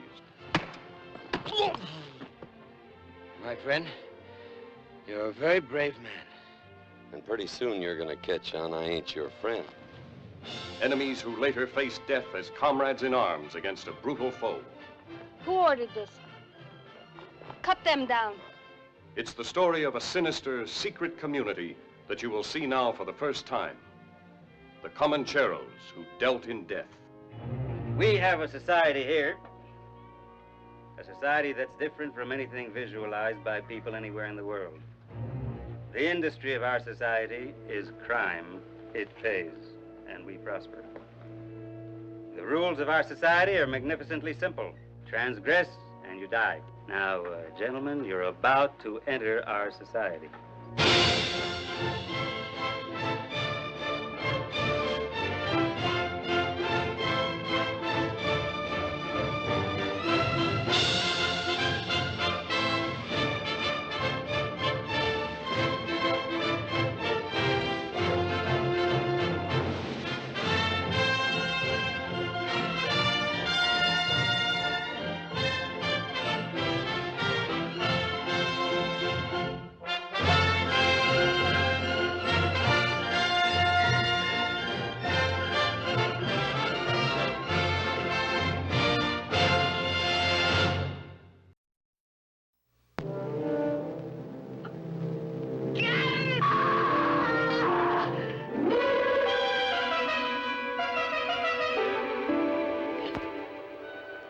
Helen, the chick has to come out of its shell sometime. You come out too.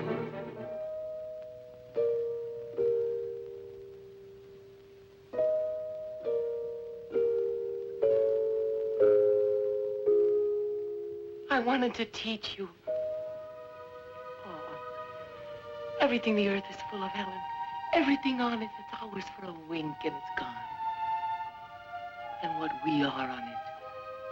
The light we bring to it and leave behind in words.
One of the most ambitious undertakings since All Quiet on the Western Front and Gone with the Wind comes to the screen with Darrell F. Zanuck's production of The Longest Day, based on Cornelius Ryan's universally acclaimed bestseller.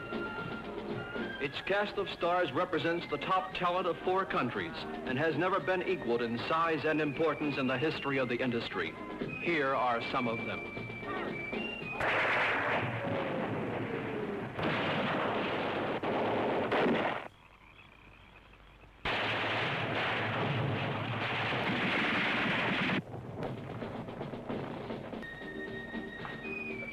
That was the only road the Germans can use to drive against our northern flank. But it has to be taken. That's why I gave you the job, man. Command of General Eisenhower, Allied naval forces, supported by strong air forces, began landing Allied armies this morning on the northern coast of France. The Americans and the British together have got half that many ships.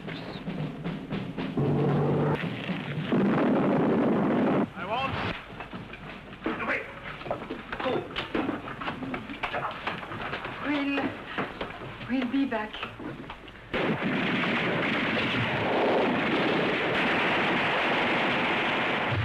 Hi, boys. This is a piece. Where's...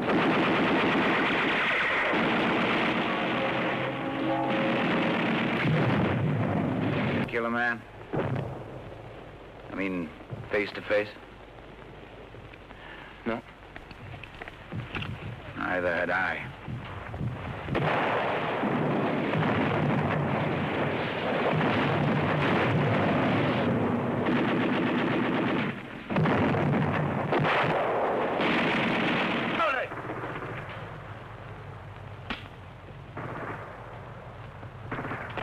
All right, here we go.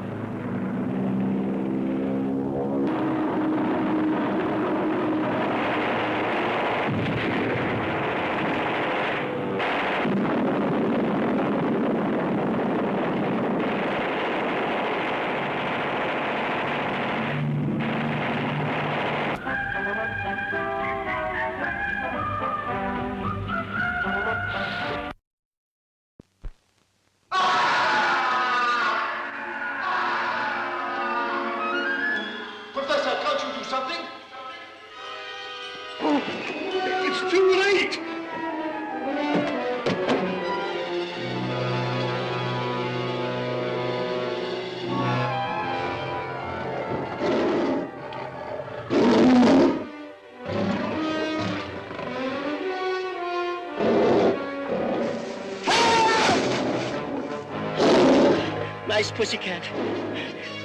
Nice pussycat. You don't want to eat me. Climb aboard and enjoy the wildest, wackiest air safari of all time.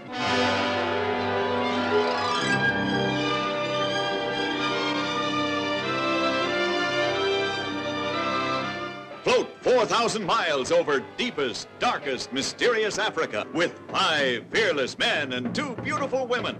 Hey, easy, I'm ticklish. Easy with those toad stickers. High and low and away we go, 5 weeks in a balloon. Don't grab the anchor! Oh! Get myself do something! Grab it, John. I'm terribly sorry. You fool, you blundering fool! It's sabotage. Are you in league with the slavers? Yes, I'm in league with the slavers. Are you crazy? Allah protect us from our friends. The General Vining, sir, formerly known as the Scourge of the Desert.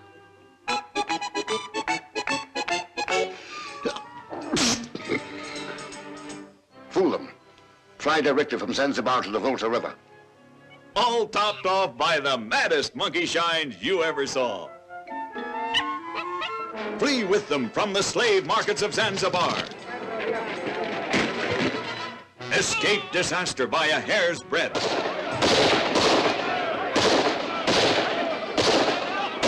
Take a front row seat in the Sultan's harem. Challenge the fury of a tropic storm.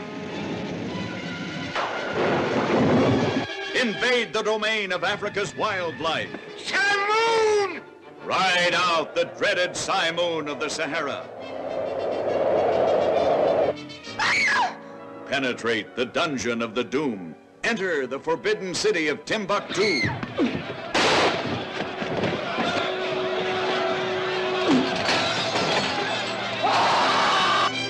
the rapids of the treacherous Volta River.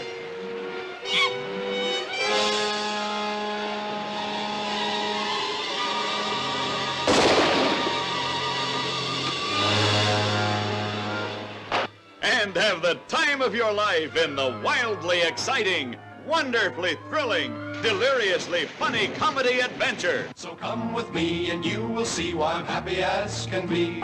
And you'll be too when you've been through 5 weeks in a balloon. And you'll be too when you've been through 5 weeks in a balloon.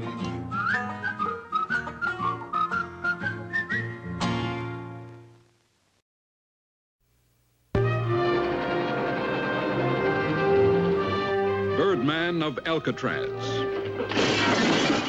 A strange name for a motion picture? Perhaps. But it's the story of one of the strangest men who ever lived. A real story, a real man, a man who is living today. Robert Stroud, American, a convict. Yet, in his achievement, in his fierce independence, he reflects the ideals of the country whose laws he shattered. You know, I think I've got you figured out, Shoemaker. First day I came here, you as much as asked me to give it down on my knees and whimper. I wouldn't do it then, and I won't do it now. I won't lick your hand, and that's what eats you, ain't it, Keeper? Well, you keep this in mind. A man ain't whipped until he quits, and I'll never give you that pleasure. Well, get out of here. I'll never forget you as long as I live. No matter what happens to me, no matter where I am, if I ever get a chance to punish you further, I'll do it.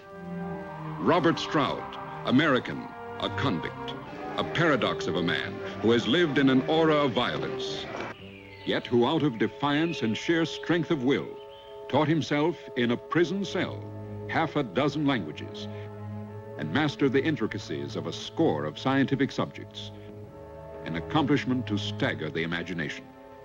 You think Stroud's quite a man, don't you? I think he's a genius. Robert Stroud, American, genius, a convict. Estelle, you can save my neck. How? Bob, you know I'd do anything. Now listen, how would you like to marry me? During the 43 years he spent in solitary confinement, this amazing man did not break bread with another human being, never saw an airplane on the ground, nor sat behind the wheel of an automobile, never saw a television set, read a newspaper, or heard a radio broadcast. He has been in prison for more than half a century. He is still there. But they have not been able to break this man. They have yet to bring him to his knees or black out the fantastic brain that worked a miracle. Robert Stroud, American, a convict, a man who to this day is unbeaten, unbowed, unconquered. They call him the Birdman, and he is the most defiant man alive.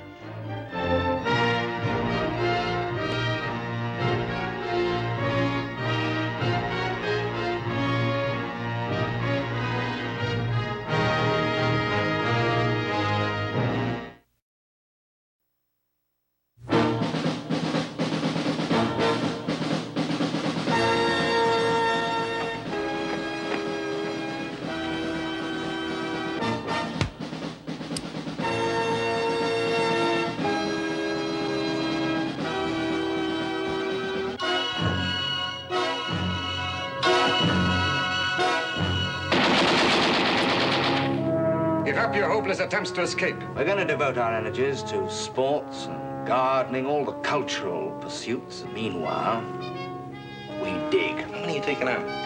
250. 250?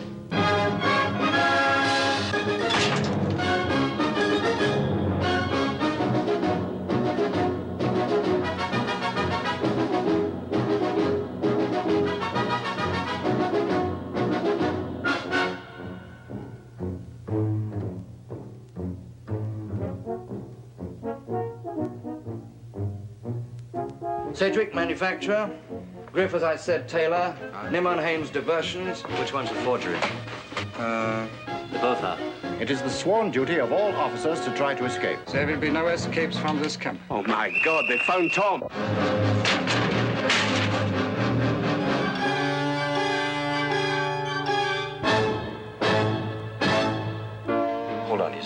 You're 20 feet short. The hole is right here in the open. The guard is between us and the lights.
This much I can tell you, though. No squadron has ever been sent out on a more critically important operation.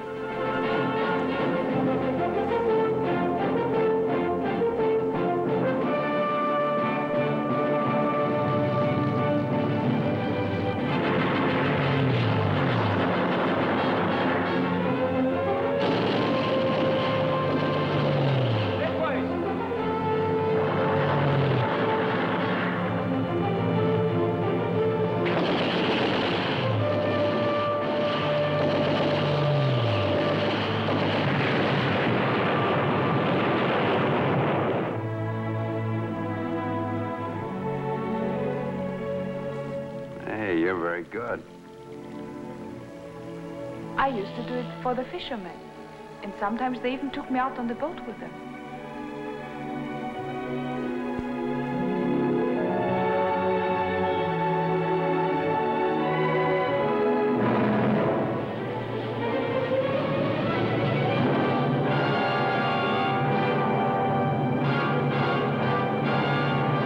Slow down at the barricade.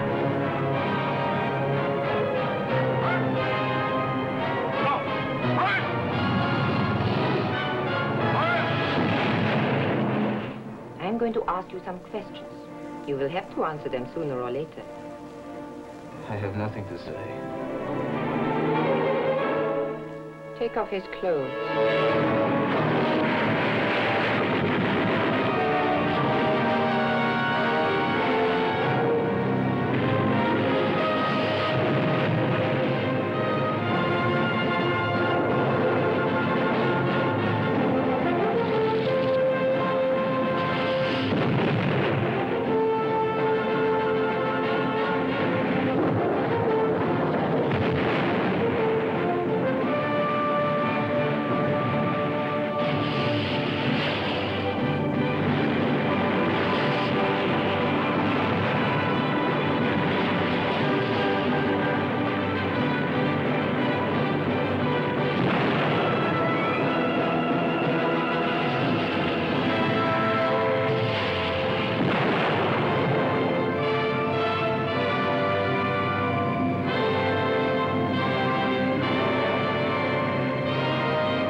the hot, dusty Arizona road he came, to the edge of the desert.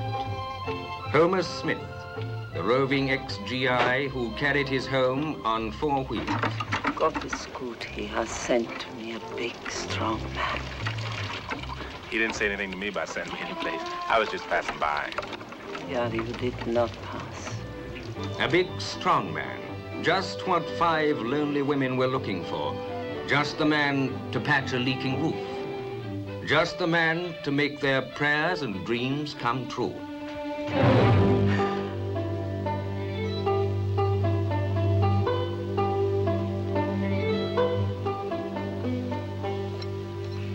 We built a chapel. It's very nice. What's a chapel? Eine kleine Kirche. A chapel. Lots of luck, Mother. I ain't building no chapel. Yeah, you. Not only am I ain't building no chapel, I'm taking off.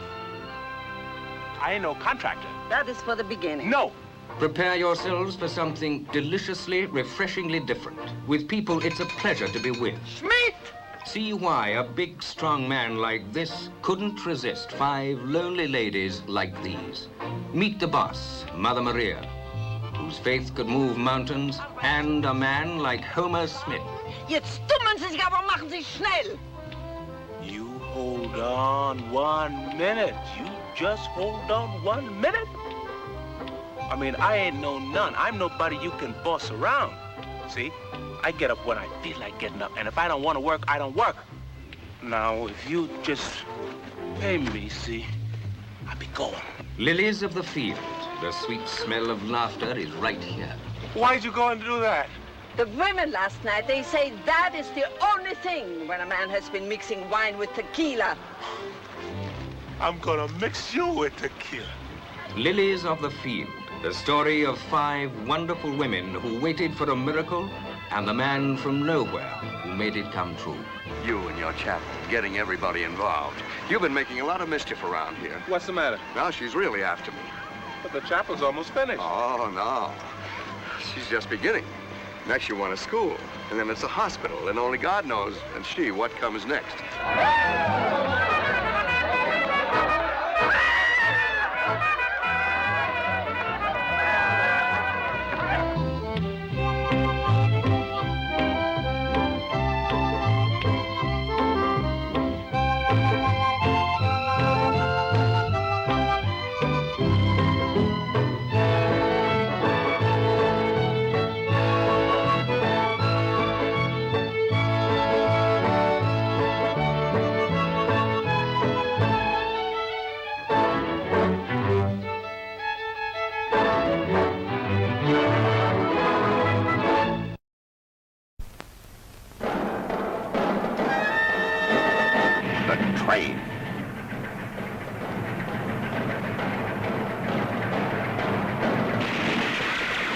They strafed it.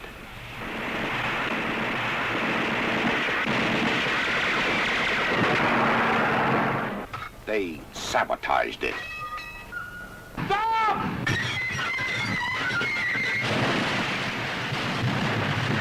I want this engine back on the rails. If we had 10 times as many men, it couldn't be done. I tell you it will. Do you hear me? I tell you it will. They bombed it.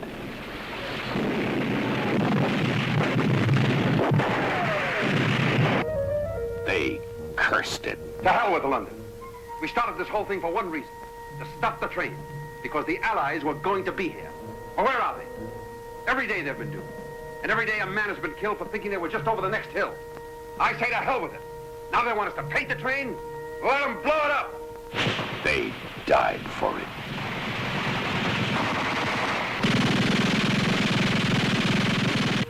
It carried their tears. Why did you come back here?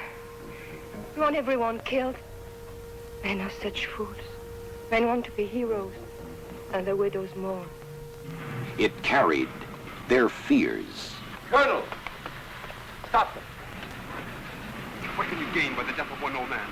What he did can make no difference. The train will go on. You have the authority. You can stop it. It carried their hopes. You crazy bastard. Where are you going to get to help you? Have you thought of that? Who are you going to get to help you? Me. I can fight. That's two of us. Small army. It carried their nation's honor. This is our pride. What we create and hold for the world. There are worse things to risk your life for than that. It carried them to the peak of glory. You can ride to an air raid? Watch me! You dump, you old goat! Get out of there and get under cover! Get off my train! You damn fool! We'll be ready bombs any second! Get off my train! You can't get through! The switch is closed! Open it!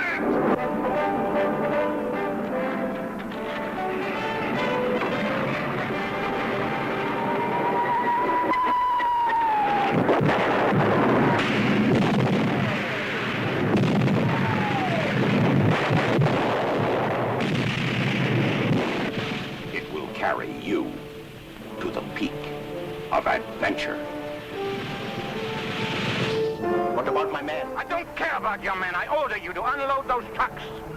Save your orders, Colonel. In this sector, the war is over. Back into trucks! I'll have you shot.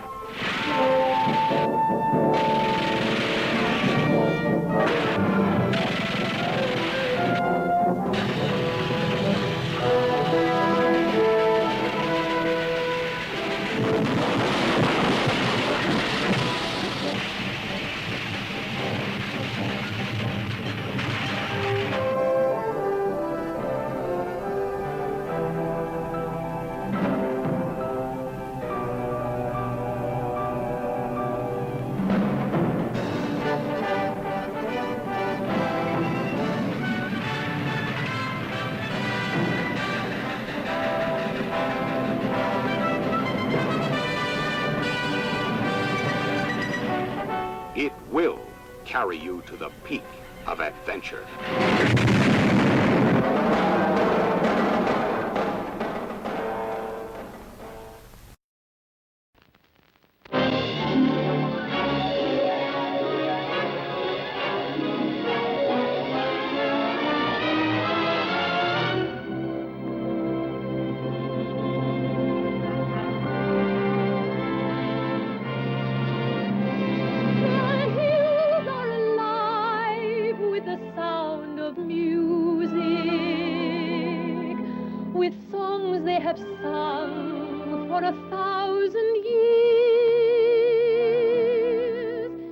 Sound your signals, you will step forward and give your names. You, Fräulein, will listen carefully, learn their signals so you can call them when you want them. The celebrated play that delighted the world. Actually photographed amidst the wondrous beauties of Salzburg, Austria, with Julie Andrews, Academy Award winner for Best Actress of the Year in Walt Disney's Mary Poppins, now in the new and glorious role of Maria. How do you solve a problem like Maria?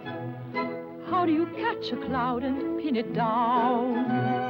How do you find a word that means Maria? A flibbertigibbet or will-o'-the-wisp, a clown. Maria makes me laugh. Maria, who entered the strange new world of Captain Von Trapp and captivated his 7 children with a magical spell of song. Girls in white dresses with blue satin sashes, snowflakes that stay on my nose and eyelashes, silver white winters that melt into springs. These are a few of my favorite things. When the dog bites... Fräulein, did I not tell you that bedtime is strictly to be observed in this house? You did, sir. And do you or do you not have difficulty remembering such simple instructions? Only during thunderstorms, sir. Here, 2 new numbers, specially written for the picture by Richard Rodgers, plus Rodgers and Hammerstein's immortal songs. Doe, a deer, a female deer, Ray, a drop of golden sun. Me, a name I call myself, far, long, long way to run. I am 16, going on 17. I know that I'm naive. Oh, please, Captain. Love them all. I don't care to hear anything further from you about my children. I am not finished yet, Oh, Captain. yes, you are. You will pack your things this minute and return to the Abbey. Captain Von Trapp, are you in love with him? I don't know. Well, the Baroness said I was. She said that he was in love with me, but I didn't want to believe it. You're far away. Where are you? In a world that's disappearing, I'm afraid. Is there any way I can bring you back to the world I'm in? I love you.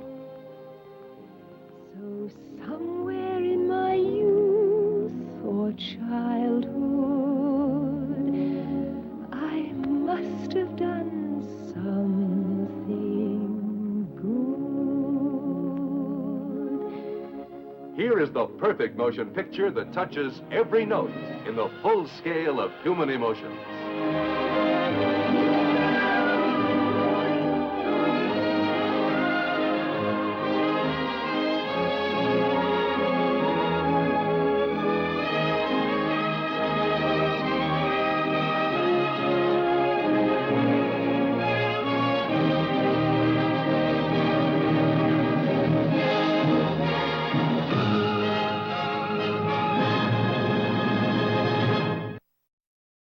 You remember him, don't you? He's Clint Eastwood. And him, John Wells. The great actor Gian Maria Volonte. They were the men who excited you so in For a Fistful of Dollars. Here they are, united once more. Clint Eastwood and Gian Maria Volonte, under the inspired direction of Sergio Leone, better known as Bob Robertson. And for added good measure, Lee Van Cleef, in a fast-moving film crowded with action. For a few dollars more.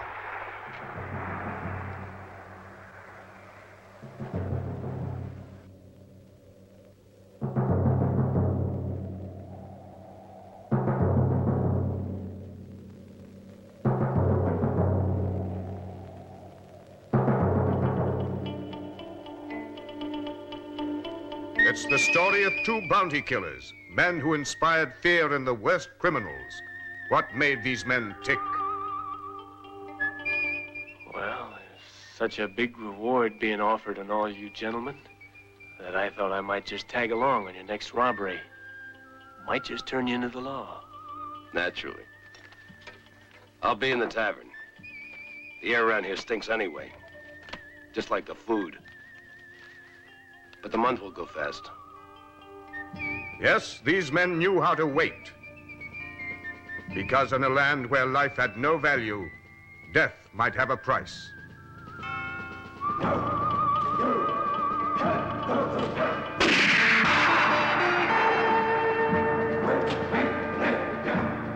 I'm letting you leave, hero. That's so you can tell everybody you've seen what takes place here.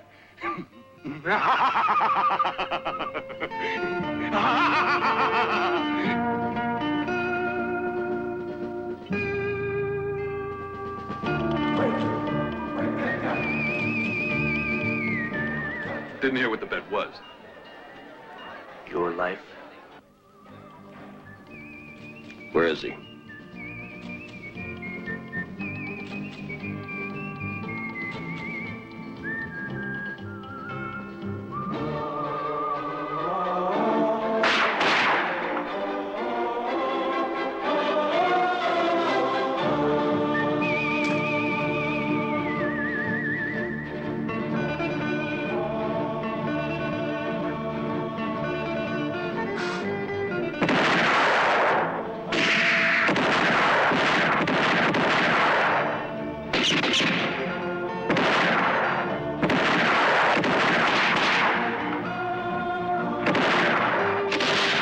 And all that for a few dollars more.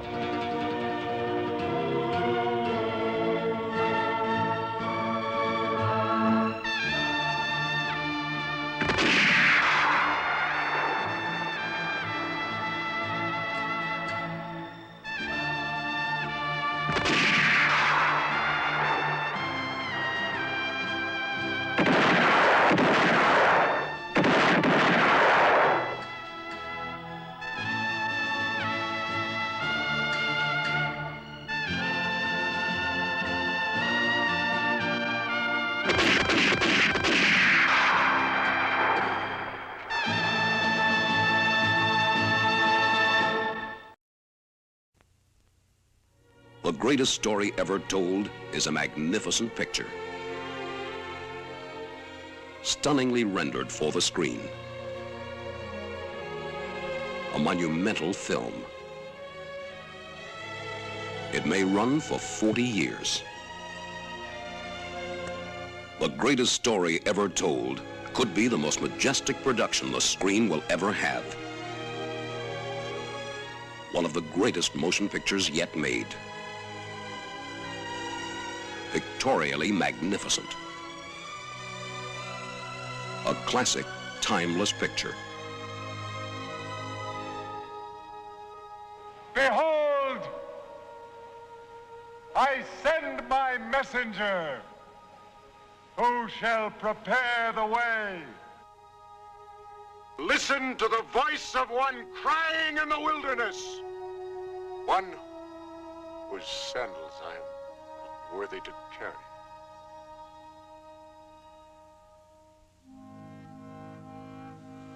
Who are you? Baptize me, John. What is your name, my friend? James. Little James. They call me Little because I'm the youngest. What is your name? Jesus. That's a good name. Thank you. You have judged her rightly. She is guilty of adultery. The law calls for her to be stoned. Yes. Let him among you who is without sin cast the first stone.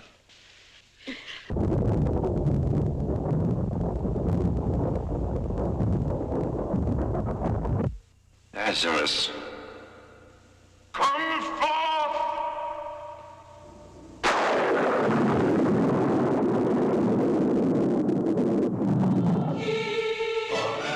What happened?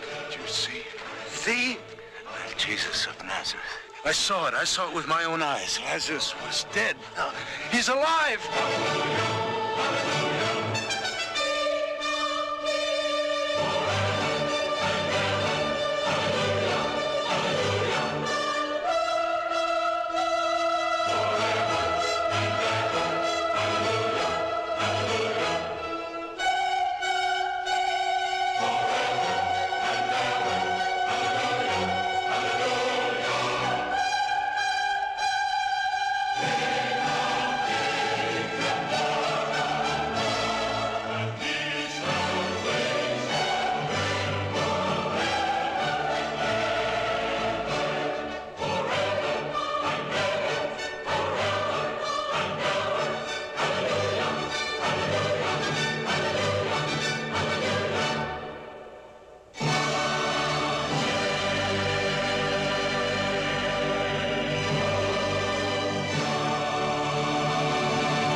You are about to share every fantastic step of the most daring mass escape ever conceived in the mind of man.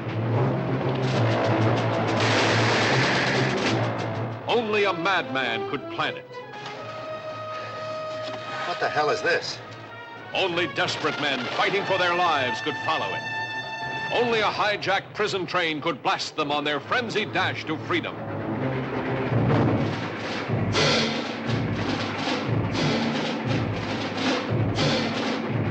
From the great bestseller comes this story of an incredible American pilot down behind enemy lines in Italy. Ryan, Joseph L., Colonel, United States Army Air Corps, 0718359. Don't you salute senior officers in your Army, Major? Who does this cocky, overbearing Ryan character think he is? I'm the ranking officer here, Major. What I say goes. Is that clear, mister? You'd better know what you're doing, unless you want a mutiny on your hands. Why do 600 prisoners of war hate him worse than Hitler? You get your eye crossed now, Von Ryan. Is this man they call Von Ryan traitor or hero? How does he turn a prison hell train into his own highballing headquarters for his private war against the Nazis? Suspense that races from the toe of the Italian boot, through Rome, to the tip of the Swiss Alps, from the base of your spine to the edge of your nerves, as Von Ryan's boxcar commandos erupt in a blast of action all over the map. Betrayal at Pescara. Masquerade at Verona. Americanisch, ne? A beautiful stowaway who makes her move at Bologna. Why don't you close the door? And relentless, breathtaking Nazi pursuit every foot of the way. Can't this damn thing go any faster?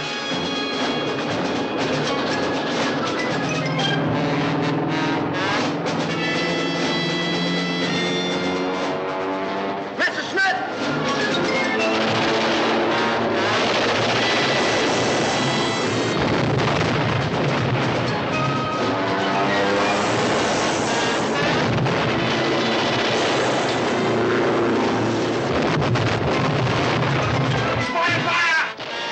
It takes a madman to run this gauntlet of death.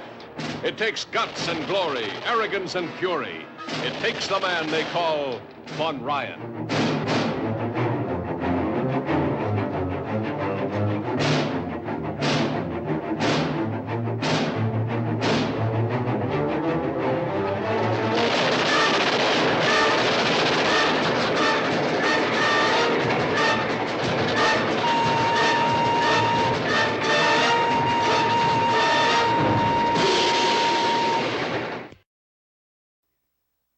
In the beginning, God created the heaven and the earth was without form and void, and darkness was upon the face of the deep. And God said, "Let there be light."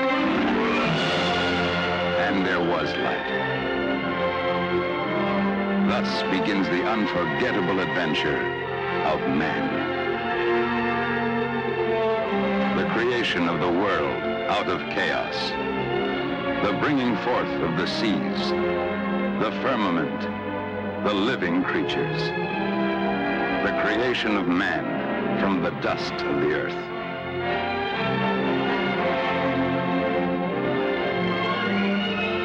And woman from the flesh of the man.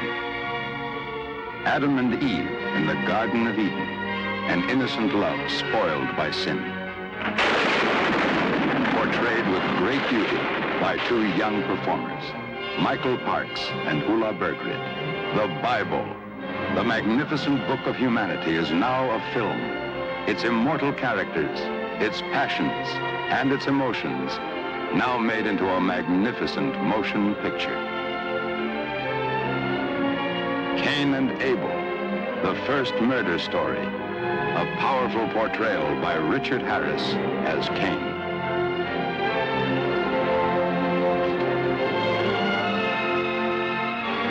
Noah's Ark and the Deluge, a world of fable, distinguished by the amazing performance of John Huston as Noah. Sarah and Abraham, the first leader of men, setting out for an unknown destiny in the desert. George C. Scott and Ava Gardner, giving the most extraordinary performances of their careers. The drama of a family. A wife and her slave compete for the love of a man. One stays, the other is driven away.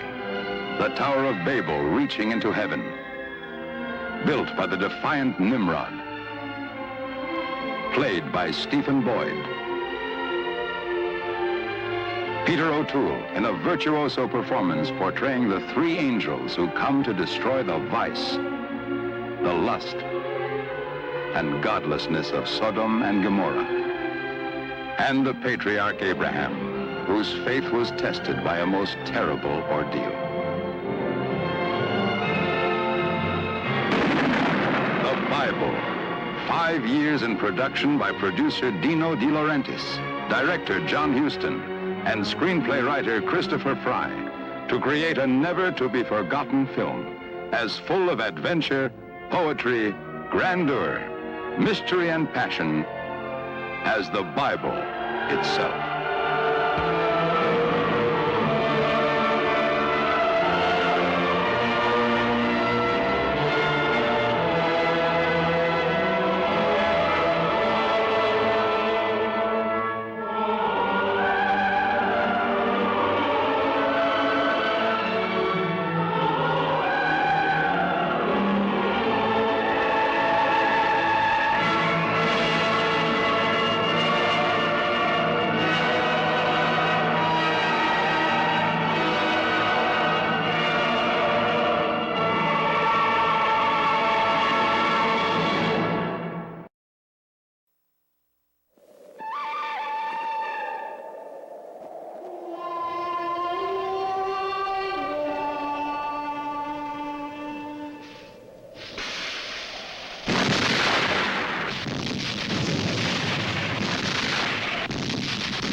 The good.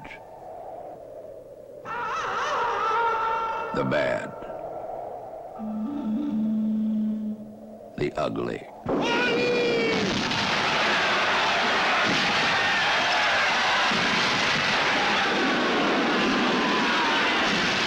The blue. The gray.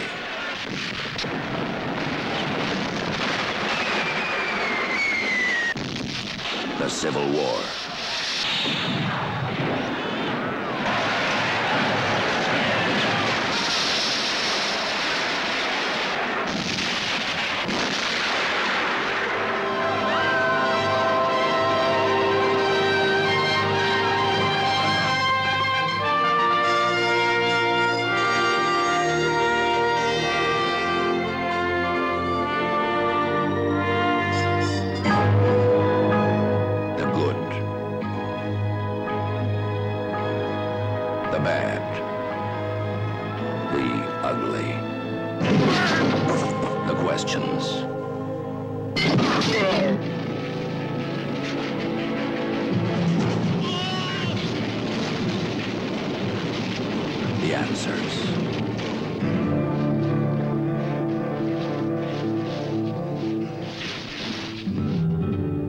The showdown.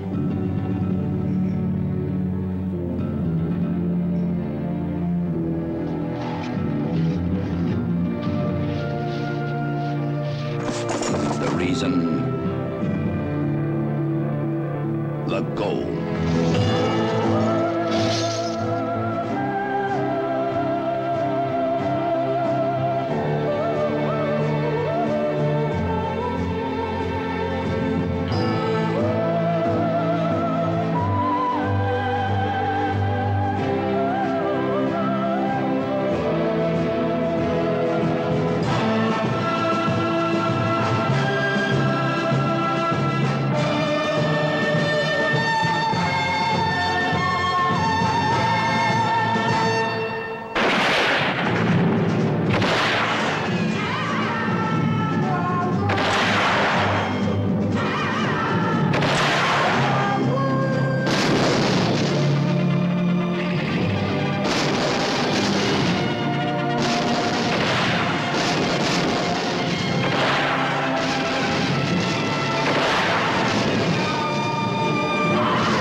They rode into screen history in The Magnificent Seven.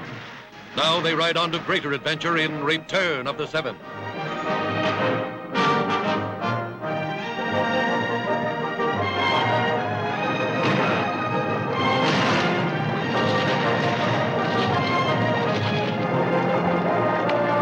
They were 7 against 200, and the odds grew greater every second.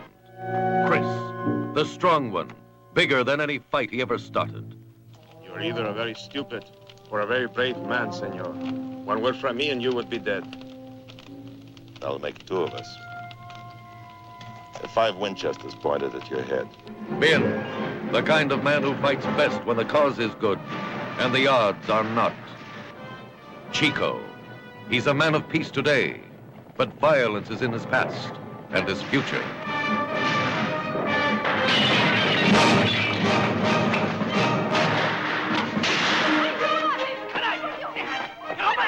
Colby, violent, virile, he kills many men, and that leaves many women.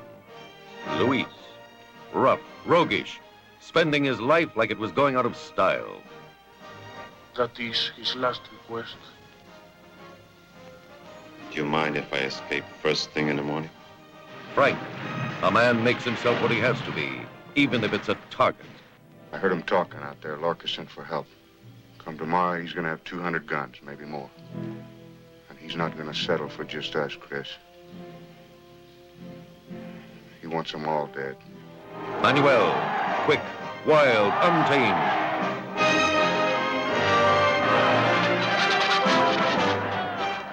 A boy who was born to be reckless. and made to be lawless.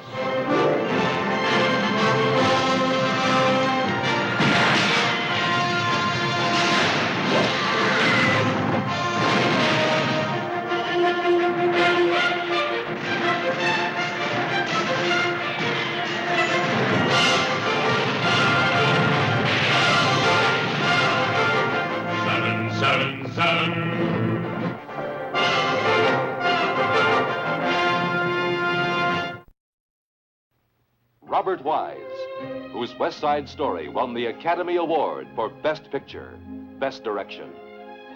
Whose Sound of Music won the Academy Award for Best Picture, Best Direction.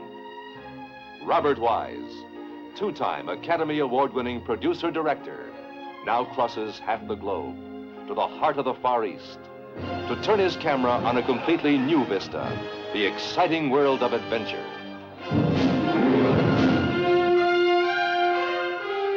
You are there, sharing the enormous emotional impact.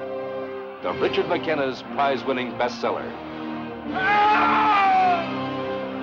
Shoot some! You share the incredible adventures of these powerful, deeply human characters, whose courage became a legend in this fabulous land. We're mixing our lives together, Maylie. We'll never be able to unmix them again. You are swept along with them, from China's ancient rice paddies to Shanghai's teeming bund, from the bandits of Tung Ting Lake and the Yangtze River to the pleasure haunts of Hankow and the seamy hideaways of Changsha.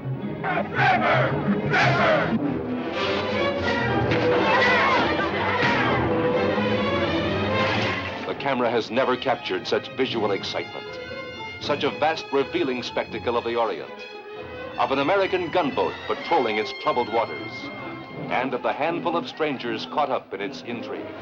He is a murderer! He killed a Chinese woman who was carrying his child! Steve McQueen as Jake Holman, the young, restless outsider, and Candice Bergen as Shirley Eckert, who understood this land she loved, but not the man she wanted. It ain't gonna work, Shirley. Why? It's good up there, Jake. It can be a good life. Richard Attenborough as Frenchie, tough, hardened, but capable of the heights of tenderness. And Marriott Andriani as Maylie, the haunting beauty of many pleasures. Prize for the highest bidder. I'll do what you want. You bought me. I didn't buy you. I don't want it to be like that between us. And Richard Crenna as the captain, whose tiny gunboat held their lives and their loves in the balance as it suddenly achieved world importance. We will make one last savage thrust deep into China. And if San Pablo dies, she dies clean. Years in preparation and production. A continent in revolt as its locale. Thousands upon thousands in its cast. Here is the master of the art of filmmaking, Robert Wise, at his best.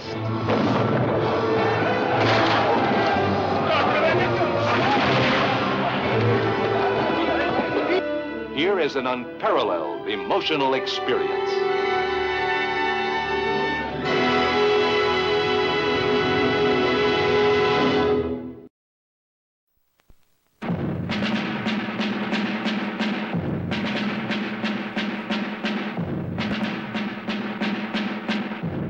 His name was Mickey, but he fought like David. This was Mickey Marcus.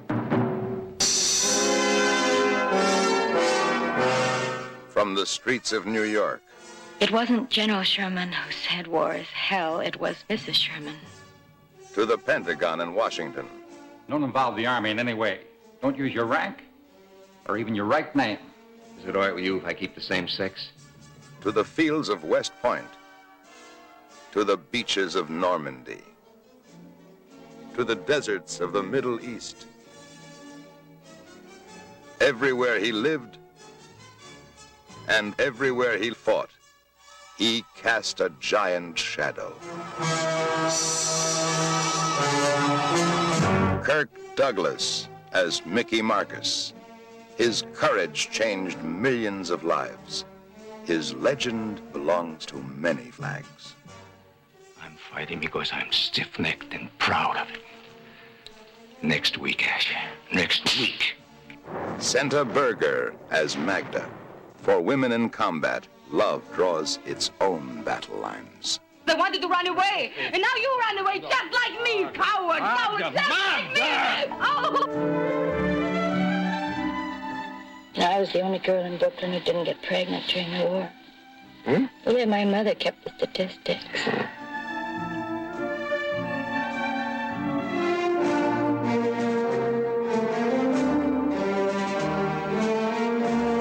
And special appearances by Frank Sinatra. Danger, excitement. He'd fly anywhere to find them. What's this for? A trick we learned from the Stukas in the other wall. It's like a whistle. It screams on the way down. That's great. I'll make 2 of us. Yul Brynner as Asher, the underground leader who had more guts than guns, more nerve than know-how. We're outnumbered 60-1. Pardon me. 60-2 now that you are here. John Wayne as the general. For the Army, he was blood and steel. For the underdog, he was a champion. Give this insubordinate son of a bitch every truck and blanket in the 3rd Army.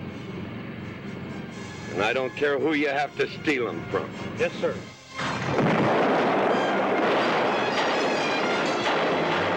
Outnumbered, unarmed, unprepared, they hurled back their answer in flesh, in flame, and stunned the world with their incredible victory.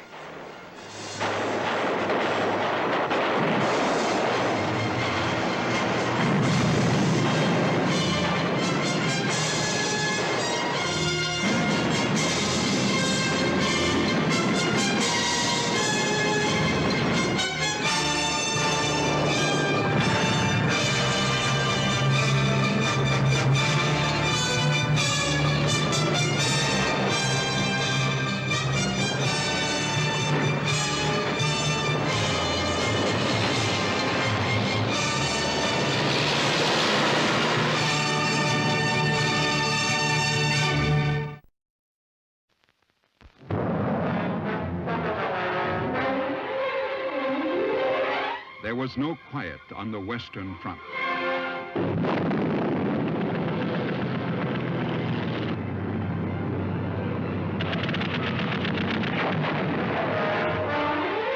The time is 1916, when a new breed was born, a new kind of hero, the air ace. Here are the heroes, the cowards, the daredevils, blazing across the skies, grabbing for glory 4 miles up above the thunder of no man's land.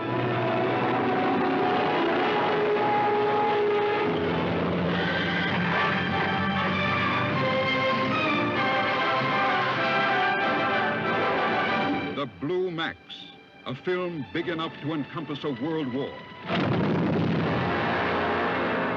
yet intimate enough to share the dreams, emotions, and personal conflicts of men in battle. We've tolerated you here because we've had to. I wonder if you're as good as you think you are. In or out of bed. Starring George Peppard as Lieutenant Bruno Stockel. Brilliant, brutal, ruthless. His great obsession, the Blue Max, an ounce of metal and silver. But for this man, it was proof that he was equal to all men and greater than most. I'll see you never wear that medal. You disobeyed my orders. I'm going to have you court-martialed. James Mason as the general, who thought he could use and control him. And Ursula Andress as the general's beautiful wife, who decorated the rich tables of the high command. A dangerous woman with a craving for handsome heroes. They're going to disgrace him.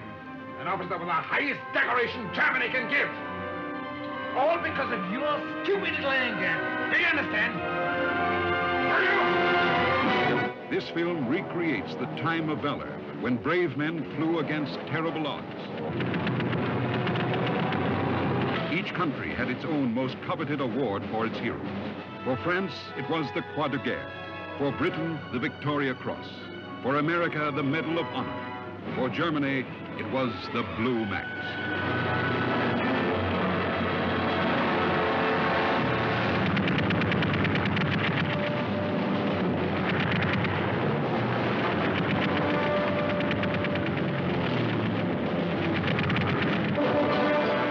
There will be many great war films, but above all, there will be the Blue Max.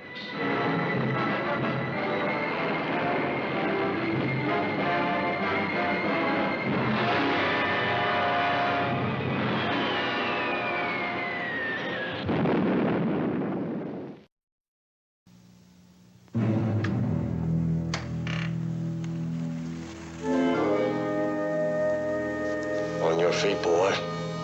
I mean now. Got a name, boy? Virgil Tibbs. Virgil. Where you come from? There ain't no trains this time of morning. I could have had you shot.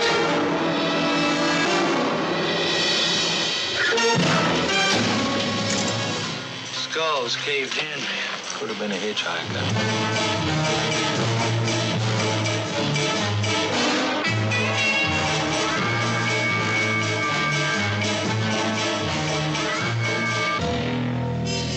Okay, I got him. Where's my husband? I thought I told you to get the hell out of here. You aren't taking me anywhere, you dig? You go get yourself killed. I'm a police officer. Look, they pay you $162.39 a week just to look at bodies. Why can't you look at this one? Why can't you look at it for yourself? I do not want that Negro officer taken off this case. I need a few things.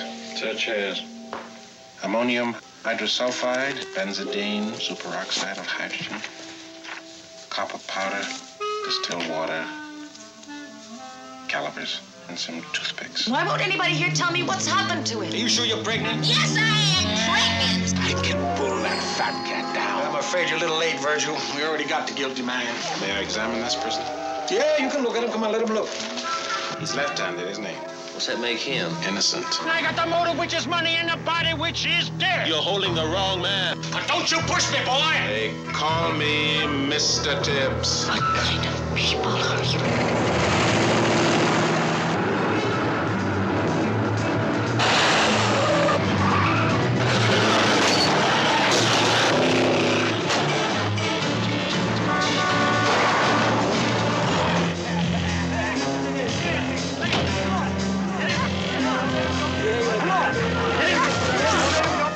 Look in her purse.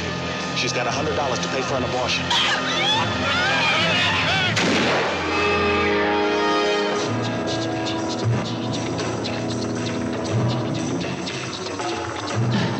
In the heat of the night,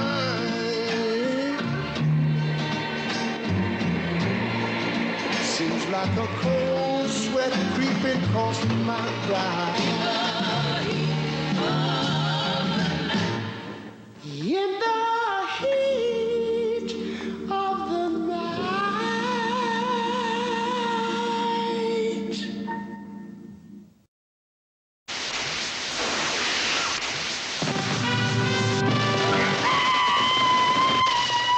Today is Mum's anniversary.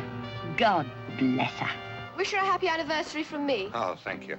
Our Mum is a very special person. You, ma'am, tell her happy birthday from the lads. It's not her birthday, it's her anniversary. Happy anniversary, then. We invite you to join the family on this happy occasion. Oh, how we danced on the night we were wed. We vowed our true love. Elegant, charming. No one in sight is a patch on our Mum. Bloody hell. Happy anniversary, Mum. God! What kind of a woman do you think I am? She's the incomparable Betty Davis, and there's no one to hold a candle to her. You know, it's this house, this bloody house. I always leave here with a screaming headache, shaking with murder and hate. Her loving daughter-in-law. Her 3 adoring sons. And her prospective daughter-in-law. What is it, love? What's the matter? Henry's here. He's dressed himself up in my clothes. Get that stuff off, Henry. You know nylon brings you out in a rash. God bless our Mum. God bless our happy home. It's you. Me? You're inside him all the time, scratching away at his ulcer. Ah, that's more like my daughter-in-law. Down on all fours, spitting away, with her whiskers quivering. Betty Davis, brilliant star of many parts, adds yet another portrait of evil to her gallery of memorable characters. I had you summed up the moment you poked your head out. This one's a Thomas, I said, and I was right. Mum is always right. That is why we decided to do something really special for her on this anniversary. What do you suggest, Karen? Put her on a bonfire, tie her to a stake? No more games. This time we really kill her. My God, she's scummy. We'd find that our love is an altar. God, you've had a good anniversary, haven't you? It's not over yet.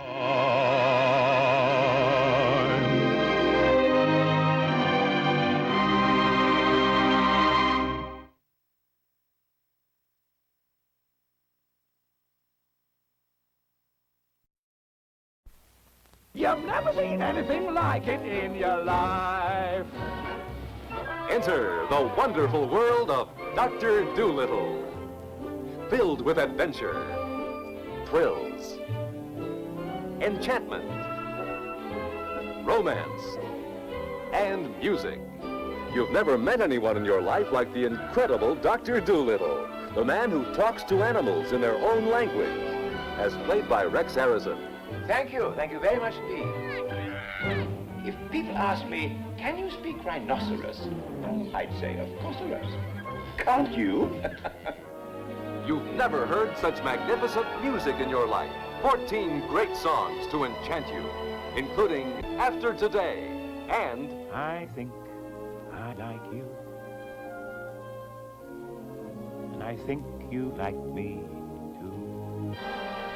Hugh Lofting's famed Dr. Dolittle stories fill the screen with fun and excitement you've never seen before. It's the once-in-a-lifetime entertainment.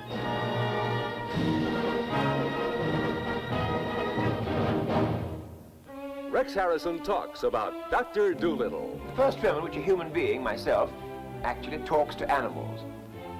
I feel it'll be a film which all the family, including the animals, are going to want to see. Including you, Chi-Chi, aren't you? Chi-Chi? Yes. Keep clear!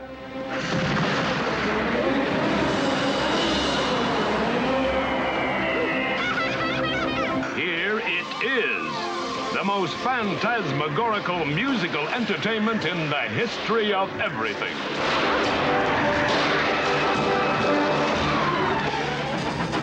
Oh, chitty, you chitty, pretty, chitty, bang, bang, chitty, chitty, bang, bang, we love you. And chitty, oh, chitty, pretty, chitty, bang, bang, chitty, chitty, bang, bang, loves us too. Chitty Chitty Bang Bang is a magical car, a craft that sails the seas, a flying machine that speeds through the air. Chitty Chitty Bang Bang is an Ian Fleming story, born as Bond was making screen history. Peopled by a galaxy of characters, and every one of them a star. The inimitable Dick Van Dyke as Caractacus Potts. Truly scrumptious, you two are truly scrumptious. Sally Ann Howes as Truly Scrumptious. Posh Lionel Jeffries as Grandpa Potts. Forward out, starboard out, push with a capital P-O-S-H, push. It's a joyful entertainment.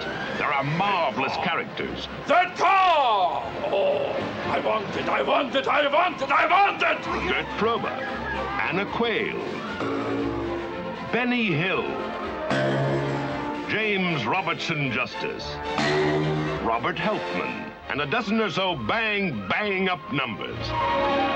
Toot sweet. Toot sweet, toot streets. The bomb to no one at last has been found. He's such a lovely, lonely man. How did he touch my heart? This is what is meant by funfair.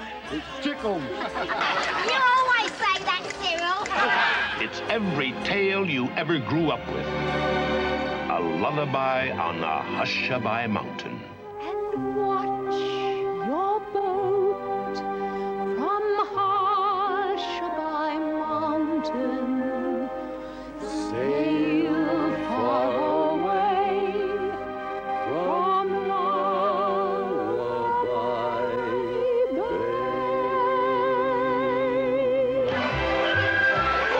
Remember the title. It's not Chitty Chitty Bark Bark, it's Chitty Chitty Bang Bang. It's not Chitty Chitty Boing Boing, it's Chitty Chitty Bang Bang, the film that will need a new dictionary of superlatives. And 1, 2, real bamboo, real bamboo. You better never bother with real bamboo. You can have me hat from my bumper shoe, but you better never bother with real bamboo. We repeat, it's the most phantasmagorical musical entertainment in the history of everything. Chitty, anywhere we go, on chitty, chitty, we did bang. Bang, bang, chitty, chitty, bang, bang. Bang, bang, bang, bang. Bang, bang, chitty, chitty, bang, bang. Chitty, chitty, bang, bang, chitty, chitty, bang, bang. Bang, for bang, the chitty, chitty, bang.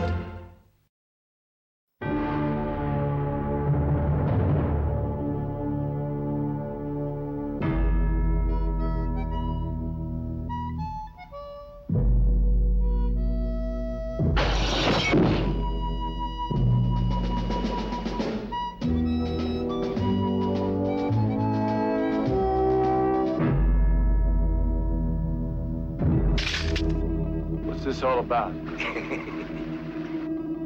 Hang him.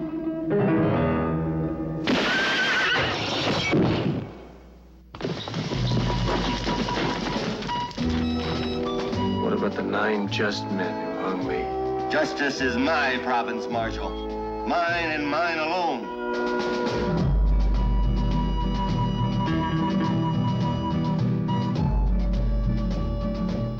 Those 9 men, if you find them, they're to be brought before me, alive.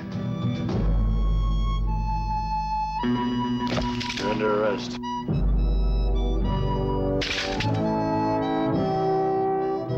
When you hang a man, you better look at him. No.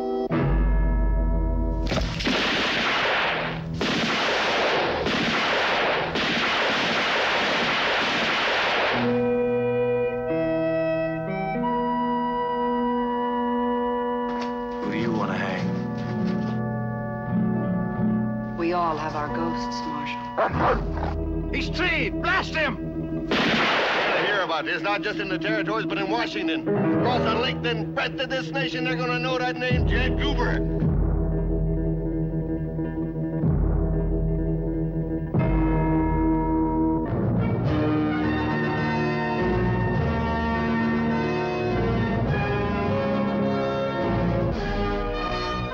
Get your cold beer here, sarsaparilla for all the kiddies. Pretzels, licorice sticks, get your cold beer. Cold beers, get your cold beer. Cold beer.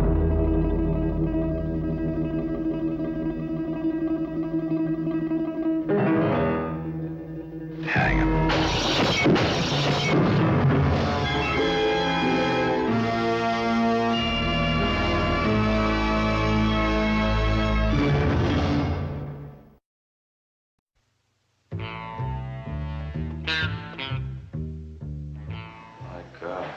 I think I'm gonna be sick. No, you're not.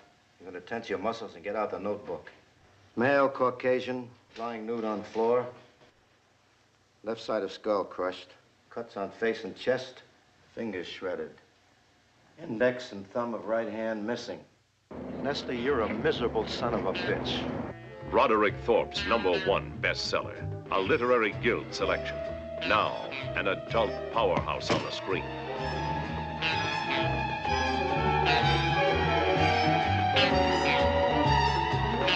Your Joe Leland, detective, prowling a city sick with violence, full of junkies, prostitutes, and perverts. Don't hurt your shins. All right, baby. Come on. You're not gonna tell my parents, are you? Did you know him? No. Still using the junk, huh? They're gonna bust me. She's a whore, she's a pusher, she's an addict, and she's 19 years old. This town's crawling with kids the same age, all going the same route. Part of the great society. The detective gives full play to Sinatra's fabulous talents in what has to be one of the year's most dynamic roles. What's that? Agitators. They do not like living in garbage cans. Joe, that's none of our business. That's right, it's none of our business. Somebody doesn't do something about those garbage cans, you're gonna see the goddamnedest explosion gonna tear this nation right down the middle. Co-starring Lee Remick as Karen, who needed Joe desperately. I don't want to be this way with you. I want this to be different. And Jacqueline Bisset as Norma, who lifts the lid on a big, sick scandal. There's some sort of conspiracy. I don't know what it is, but there is.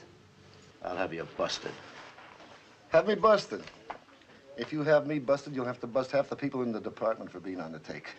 He wasn't nice, was he? Now, come on, tell me, am I wrong? Was he nice? He was a bitch! A bitch. Face it, Felix, face it. Say it. You feel better for it. You can't walk around the rest of your life with a thing like that on your head. Who? You cut him with a knife, didn't you? And then you threw his fingers and a knife off the Queensboro Bridge, didn't you? You did it, Felix. You killed him. You crushed his skull, didn't you? Oh. Didn't you? You hit him. I hit him. Louder. Oh. Say it louder. I killed him. I killed him.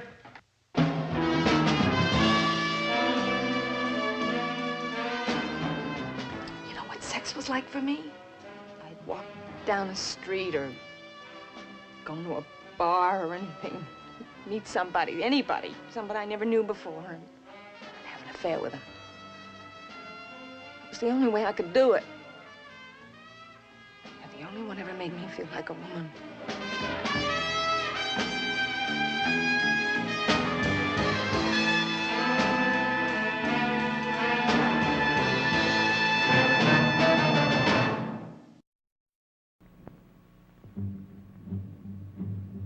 For those who fought in the Battle of Britain, it was a battle for survival. For the free world, it was a breathless moment in history. For failure would have plunged mankind into a new dark age. Never have so many owed so much to so few. I presume that there is no one who will deny that England should fight on, even though the remainder of the continent of Europe is dominated by the Germans. What's left of your army abandons weapons at Dunkirk. You're defenseless and just playing for time.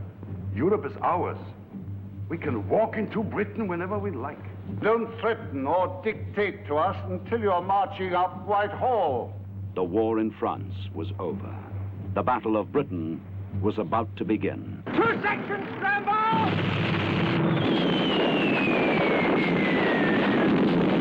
Take them off! Don't just stand there, get one up! Faced with certain defeat, fighting against insuperable forces, a miracle was achieved by a courageous few.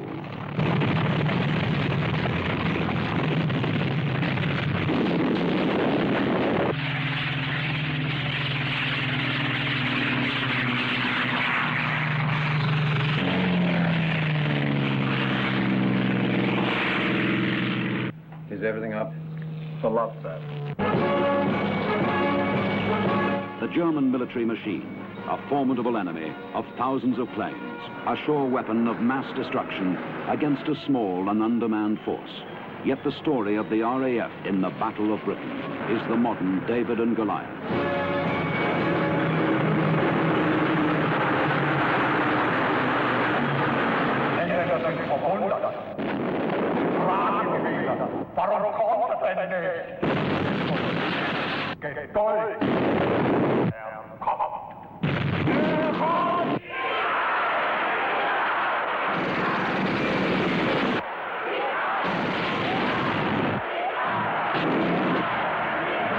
Never has as a motion picture captured the mood, the feelings, the terror. It's all there. The courage, the fears, the frustrations. They got the Rosencrantz. He left to drink at the Red Lion there, wasn't he? The people, the men and women who recreated vividly and realistically one of the great periods of our time.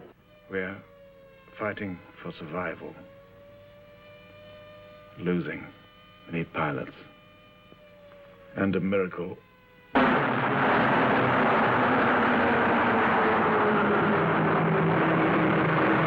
Britain's finest hour, and the events and people who made it happen.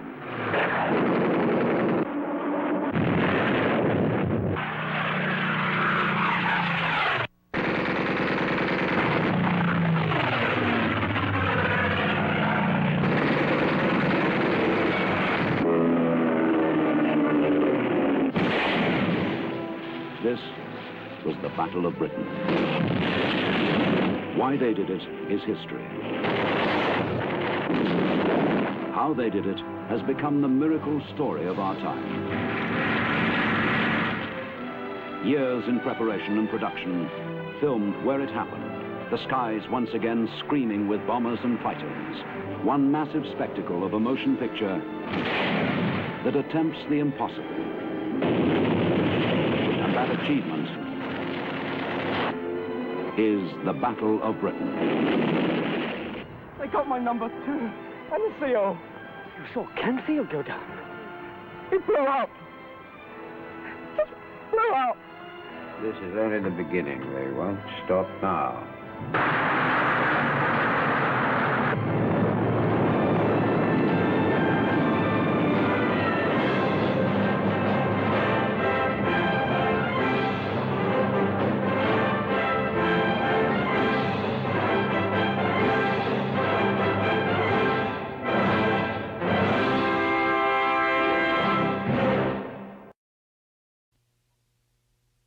I want you to remember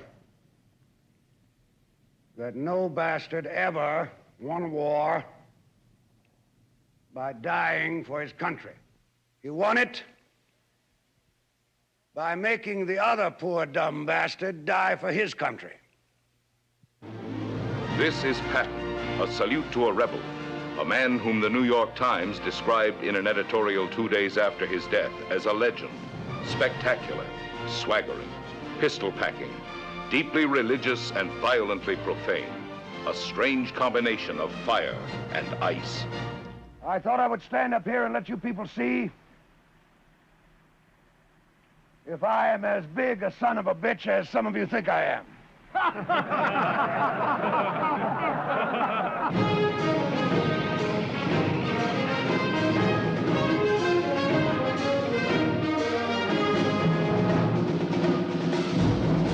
If they followed my plan, I'd be there by now. I'd cut off the retreat of every damn German lying on this island.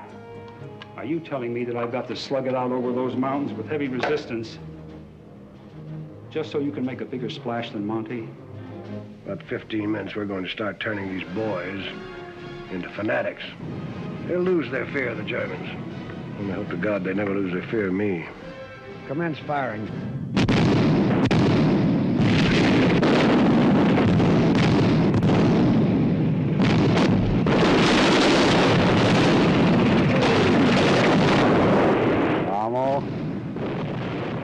You magnificent bastard, I read your book!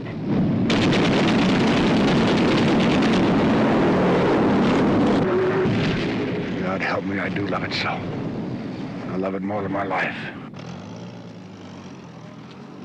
There he goes, old blood and guts. Yeah, our blood. His guts. You got 4 hours to break through that beachhead down there. If you don't make it by then, I'll fire you! Colonel, there are 50,000 men on this island who'd like to shoot that son. Almighty Father, we humbly beseech thee, hearken to us as soldiers who call upon thee. It's my nerves, sir. Well, hell, you're just a damn coward. Shut up. If you won't let me kill the enemy, why did you pick me to command? I didn't pick you. Ike picked you. You're one of the best field commanders I've got, but you don't know when to shut up. George, you're a pain in the neck. Where you going, General? Berlin! I'm gonna personally shoot that paper-hanging son of a... Chaplain, I'm sick and tired of Third Army having to fight the Germans. The Supreme Command, no gasoline, and now this ungodly weather. I want a prayer, a weather prayer. I don't know how this is going to be received, General. Praying for good weather so we can kill our fellow man.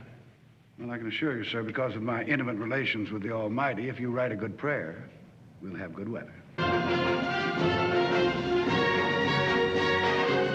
God, I'm proud of these men.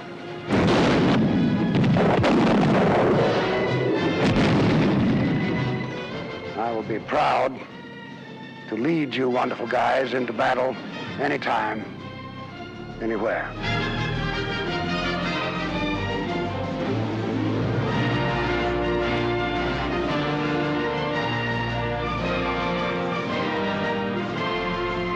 All right, now you sons of bitches, you know how I feel.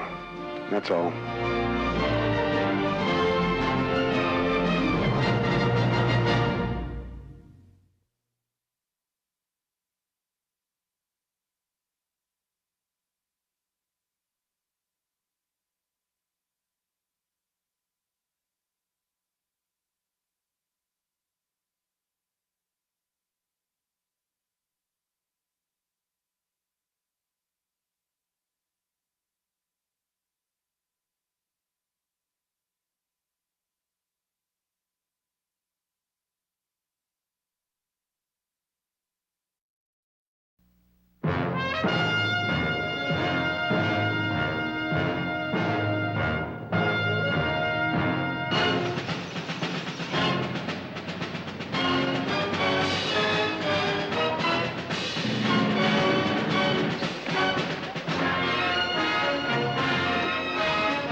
Take the bridge. Hold the bridge as long as possible. I want those Germans.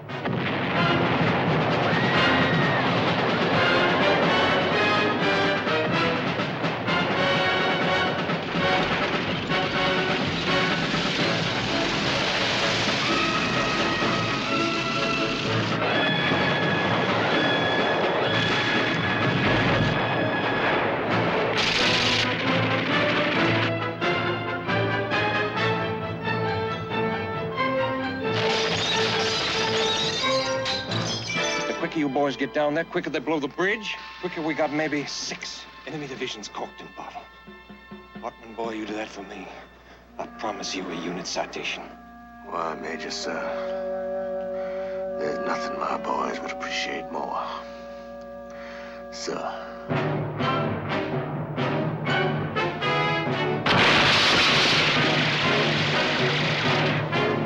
Are you in trouble, Lieutenant?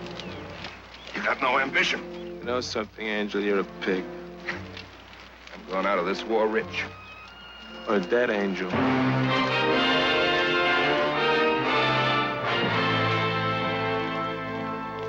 The most immediate problem, Bowman, is not to blow the bridge up, but to keep it open. But is it not true the Führer has ordered the bridge destroyed?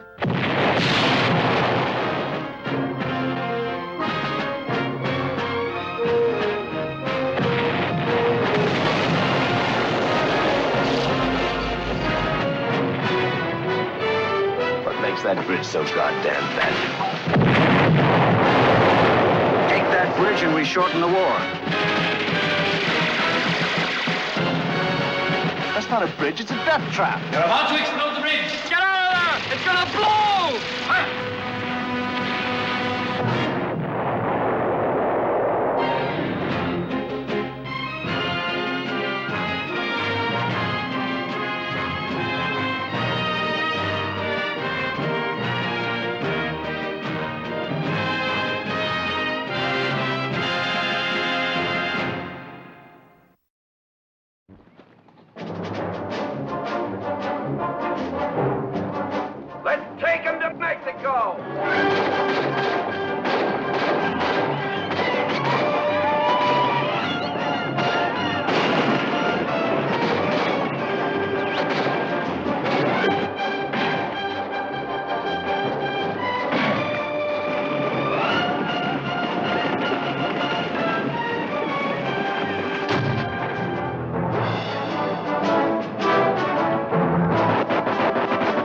the bloody battlefields of the war between the states to the grim wastelands of Mexico, the defiant code of the undefeated made these two strong men bitter enemies.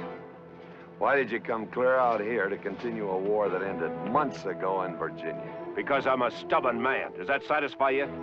You ain't expecting trouble, are you, John Henry? Trouble? Maximilian on one hand and Juarez on the other and bandits in between. On top of that, we're Americans in Mexico taking a cavy of horses to a very unpopular government. Why should we expect trouble? 3,000 wild horses on a mad stampede of death and destruction across 2,000 miles of violence, ambush, treachery, and terror. John Wayne, Rock Hudson, battling it out toe-to-toe and side by side. What do you want? Your horses, your guns, and your gold. And you also have some women, senor.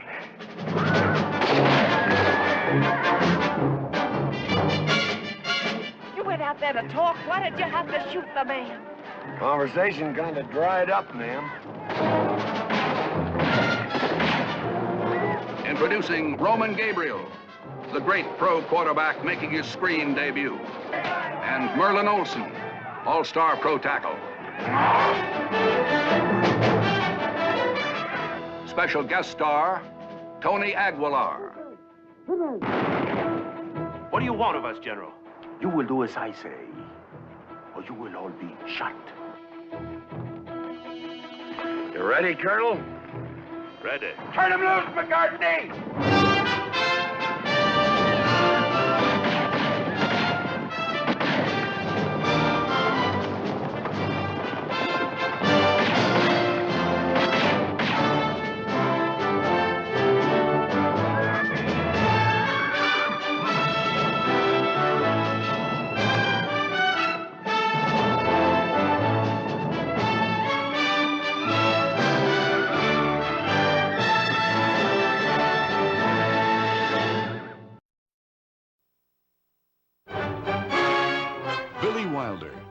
Gave you The Apartment and Some Like It Hot, now reveals the private life of Sherlock Holmes. Dr. Watson in his lifetime recorded some 60 cases demonstrating the singular gift of his friend Sherlock Holmes.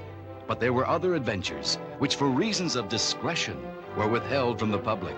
Adventures which involved matters of a delicate and sometimes scandalous nature.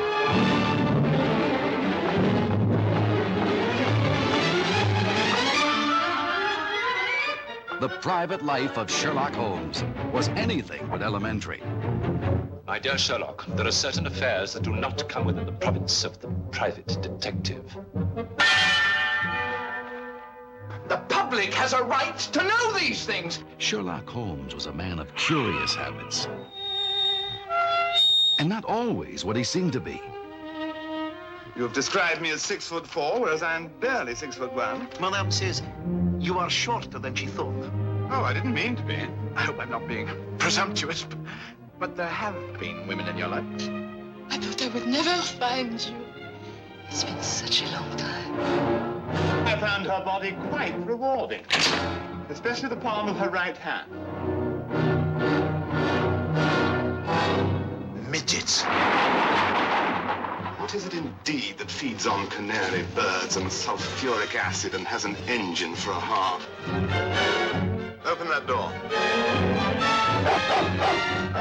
Sherlock, when I said drop this case, it was not merely a suggestion, it was an order. By whose authority? By the authority of Her Majesty's government.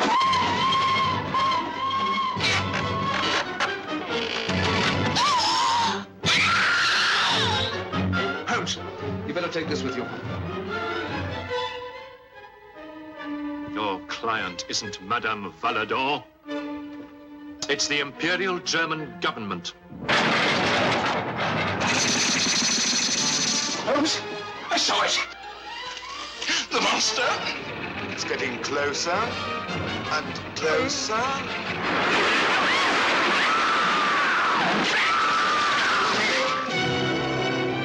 It took a genius to cover up Sherlock Holmes' vices, blunders, and bizarre tastes.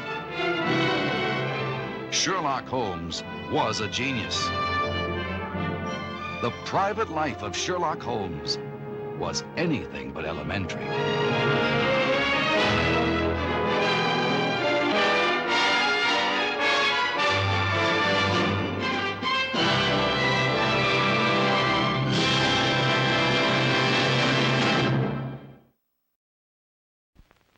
I, Jared Maddox, do solemnly swear to uphold the office of Sheriff of the County of Bannock in the state of Texas, to enforce the law and to apprehend all violators thereof. Now, the hard point of the matter is there's a lawman named Maddox. I'm Jared Maddox. Figures to take us back and stand trial for murder. I've been a lawman for 20 years. One lawman. Anybody who goes against the law goes against me. Ryan thinks he's enough. I'm going to take these men back with me or kill them where they stand. You'd ride a man to hell, wouldn't you, Maddox? I said if he came after me, I'd kill him.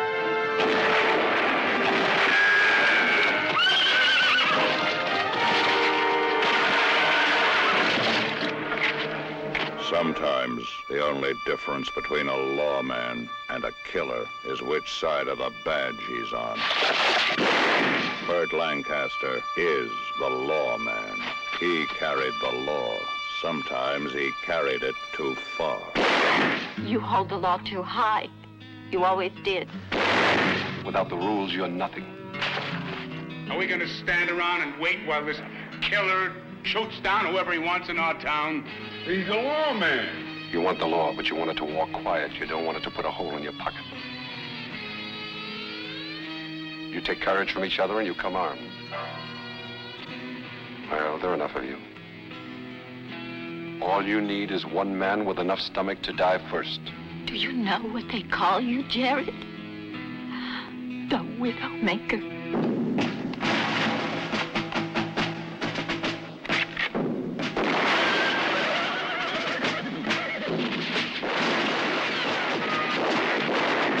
The lawman. He gave the West justice up to its neck. Then he rammed some more down its throat. Some people called him the Widowmaker.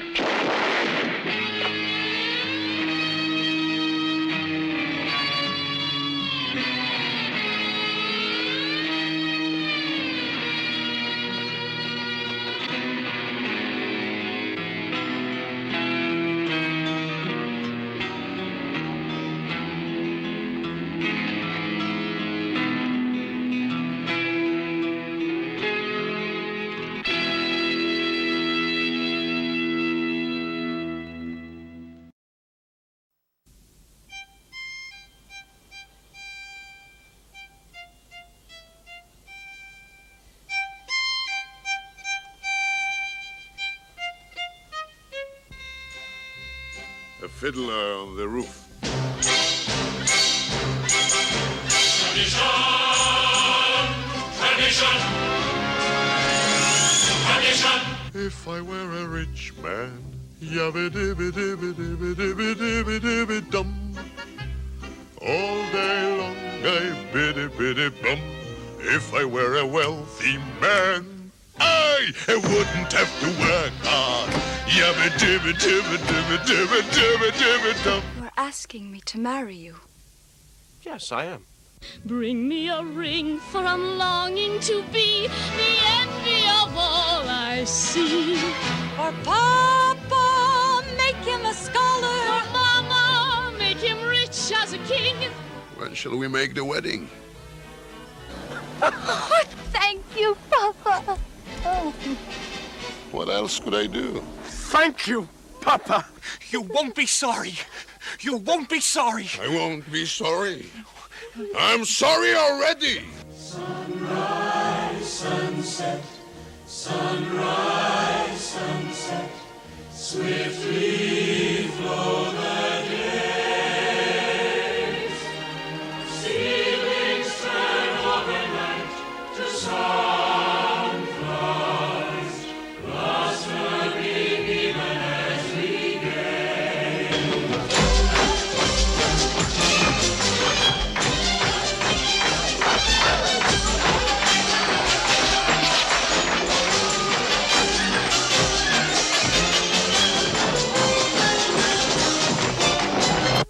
This is still my home, my land. Get off my land.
Traditions, traditions. Without our traditions, our lives would be as shaky as a fiddler on the roof.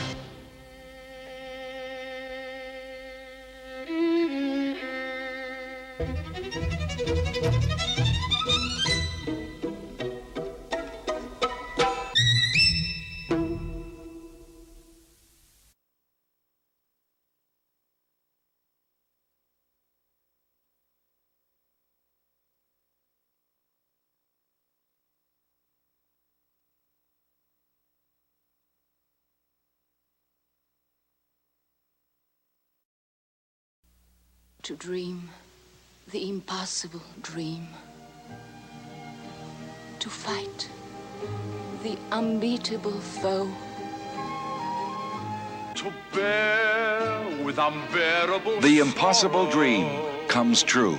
To run where the brave dare not go. Man of La Mancha, starring Peter O'Toole as Don Quixote de la Mancha! And the world will be better for this.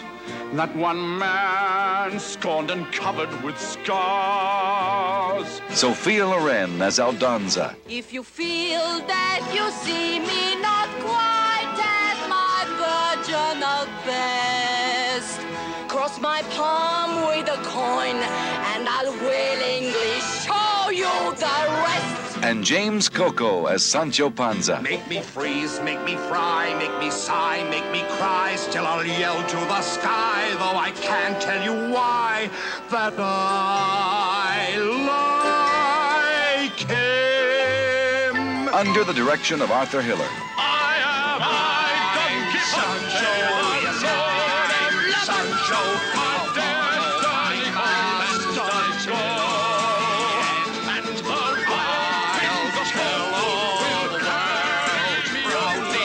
Little bird, little bird. 7 years ago, the Broadway stage lit up with excitement as the magnificent musical Man of La Mancha opened to a standing ovation from audiences and critics alike.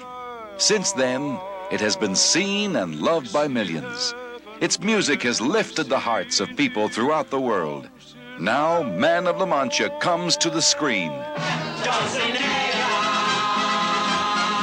I see hairs, and when I see Hail, night of the woeful countenance, night of the woeful countenance. Wherever you go, people will know of the glorious deeds of the night of the war.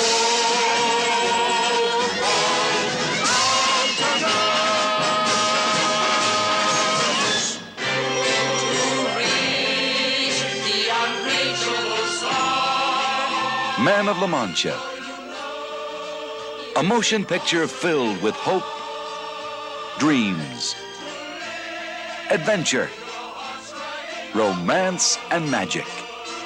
It will make your impossible dream come true. Peter O'Toole, Sophia Loren, and James Coco dream the impossible dream. Man of La Mancha.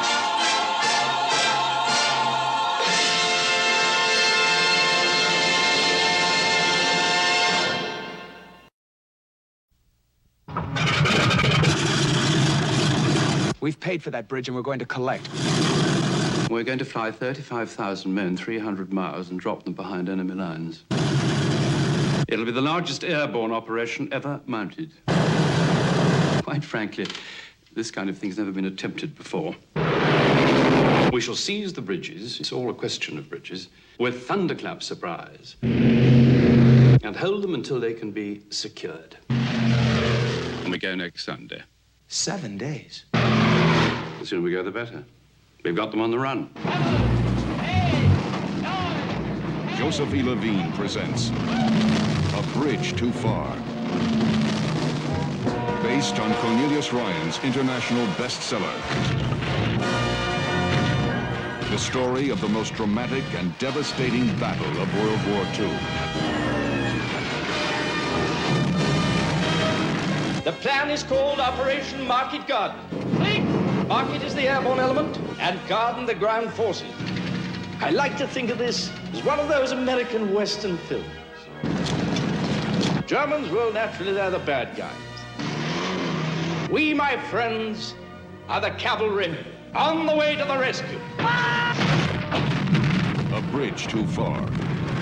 Starring Dirk Bogarde, James Caan, Michael Caine, Sean Connery, Edward Fox, Elliot Gould, Gene Hackman, Anthony Hopkins, Hardy Kruger, Laurence Olivier, Ryan O'Neal, Robert Redford, Maximilian Schell, Liv Ullmann. Take cover! Don't you think that since we know that Arnhem is so crucial to their safety, they might know that too? The river's wide and that the current is strong. Hail Mary, full of grace. And as any more cheery information comes my way, I'll just be too happy to pass it along. In the meantime, just think of this as on-the-job training.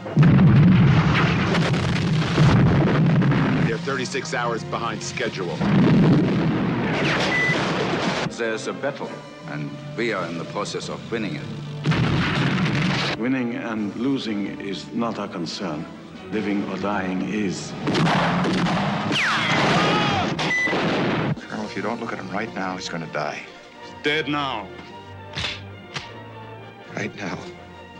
I can give him a quick examination, if you like. Thank you very much, sir. We need reinforcements and, above all, ammunition. Tell the general we're coming. We're coming tonight. 2 days, they said. We've been here 9. Why don't we just try to bash through? Well, as you'll know, I've always thought that we tried to go a bridge too far.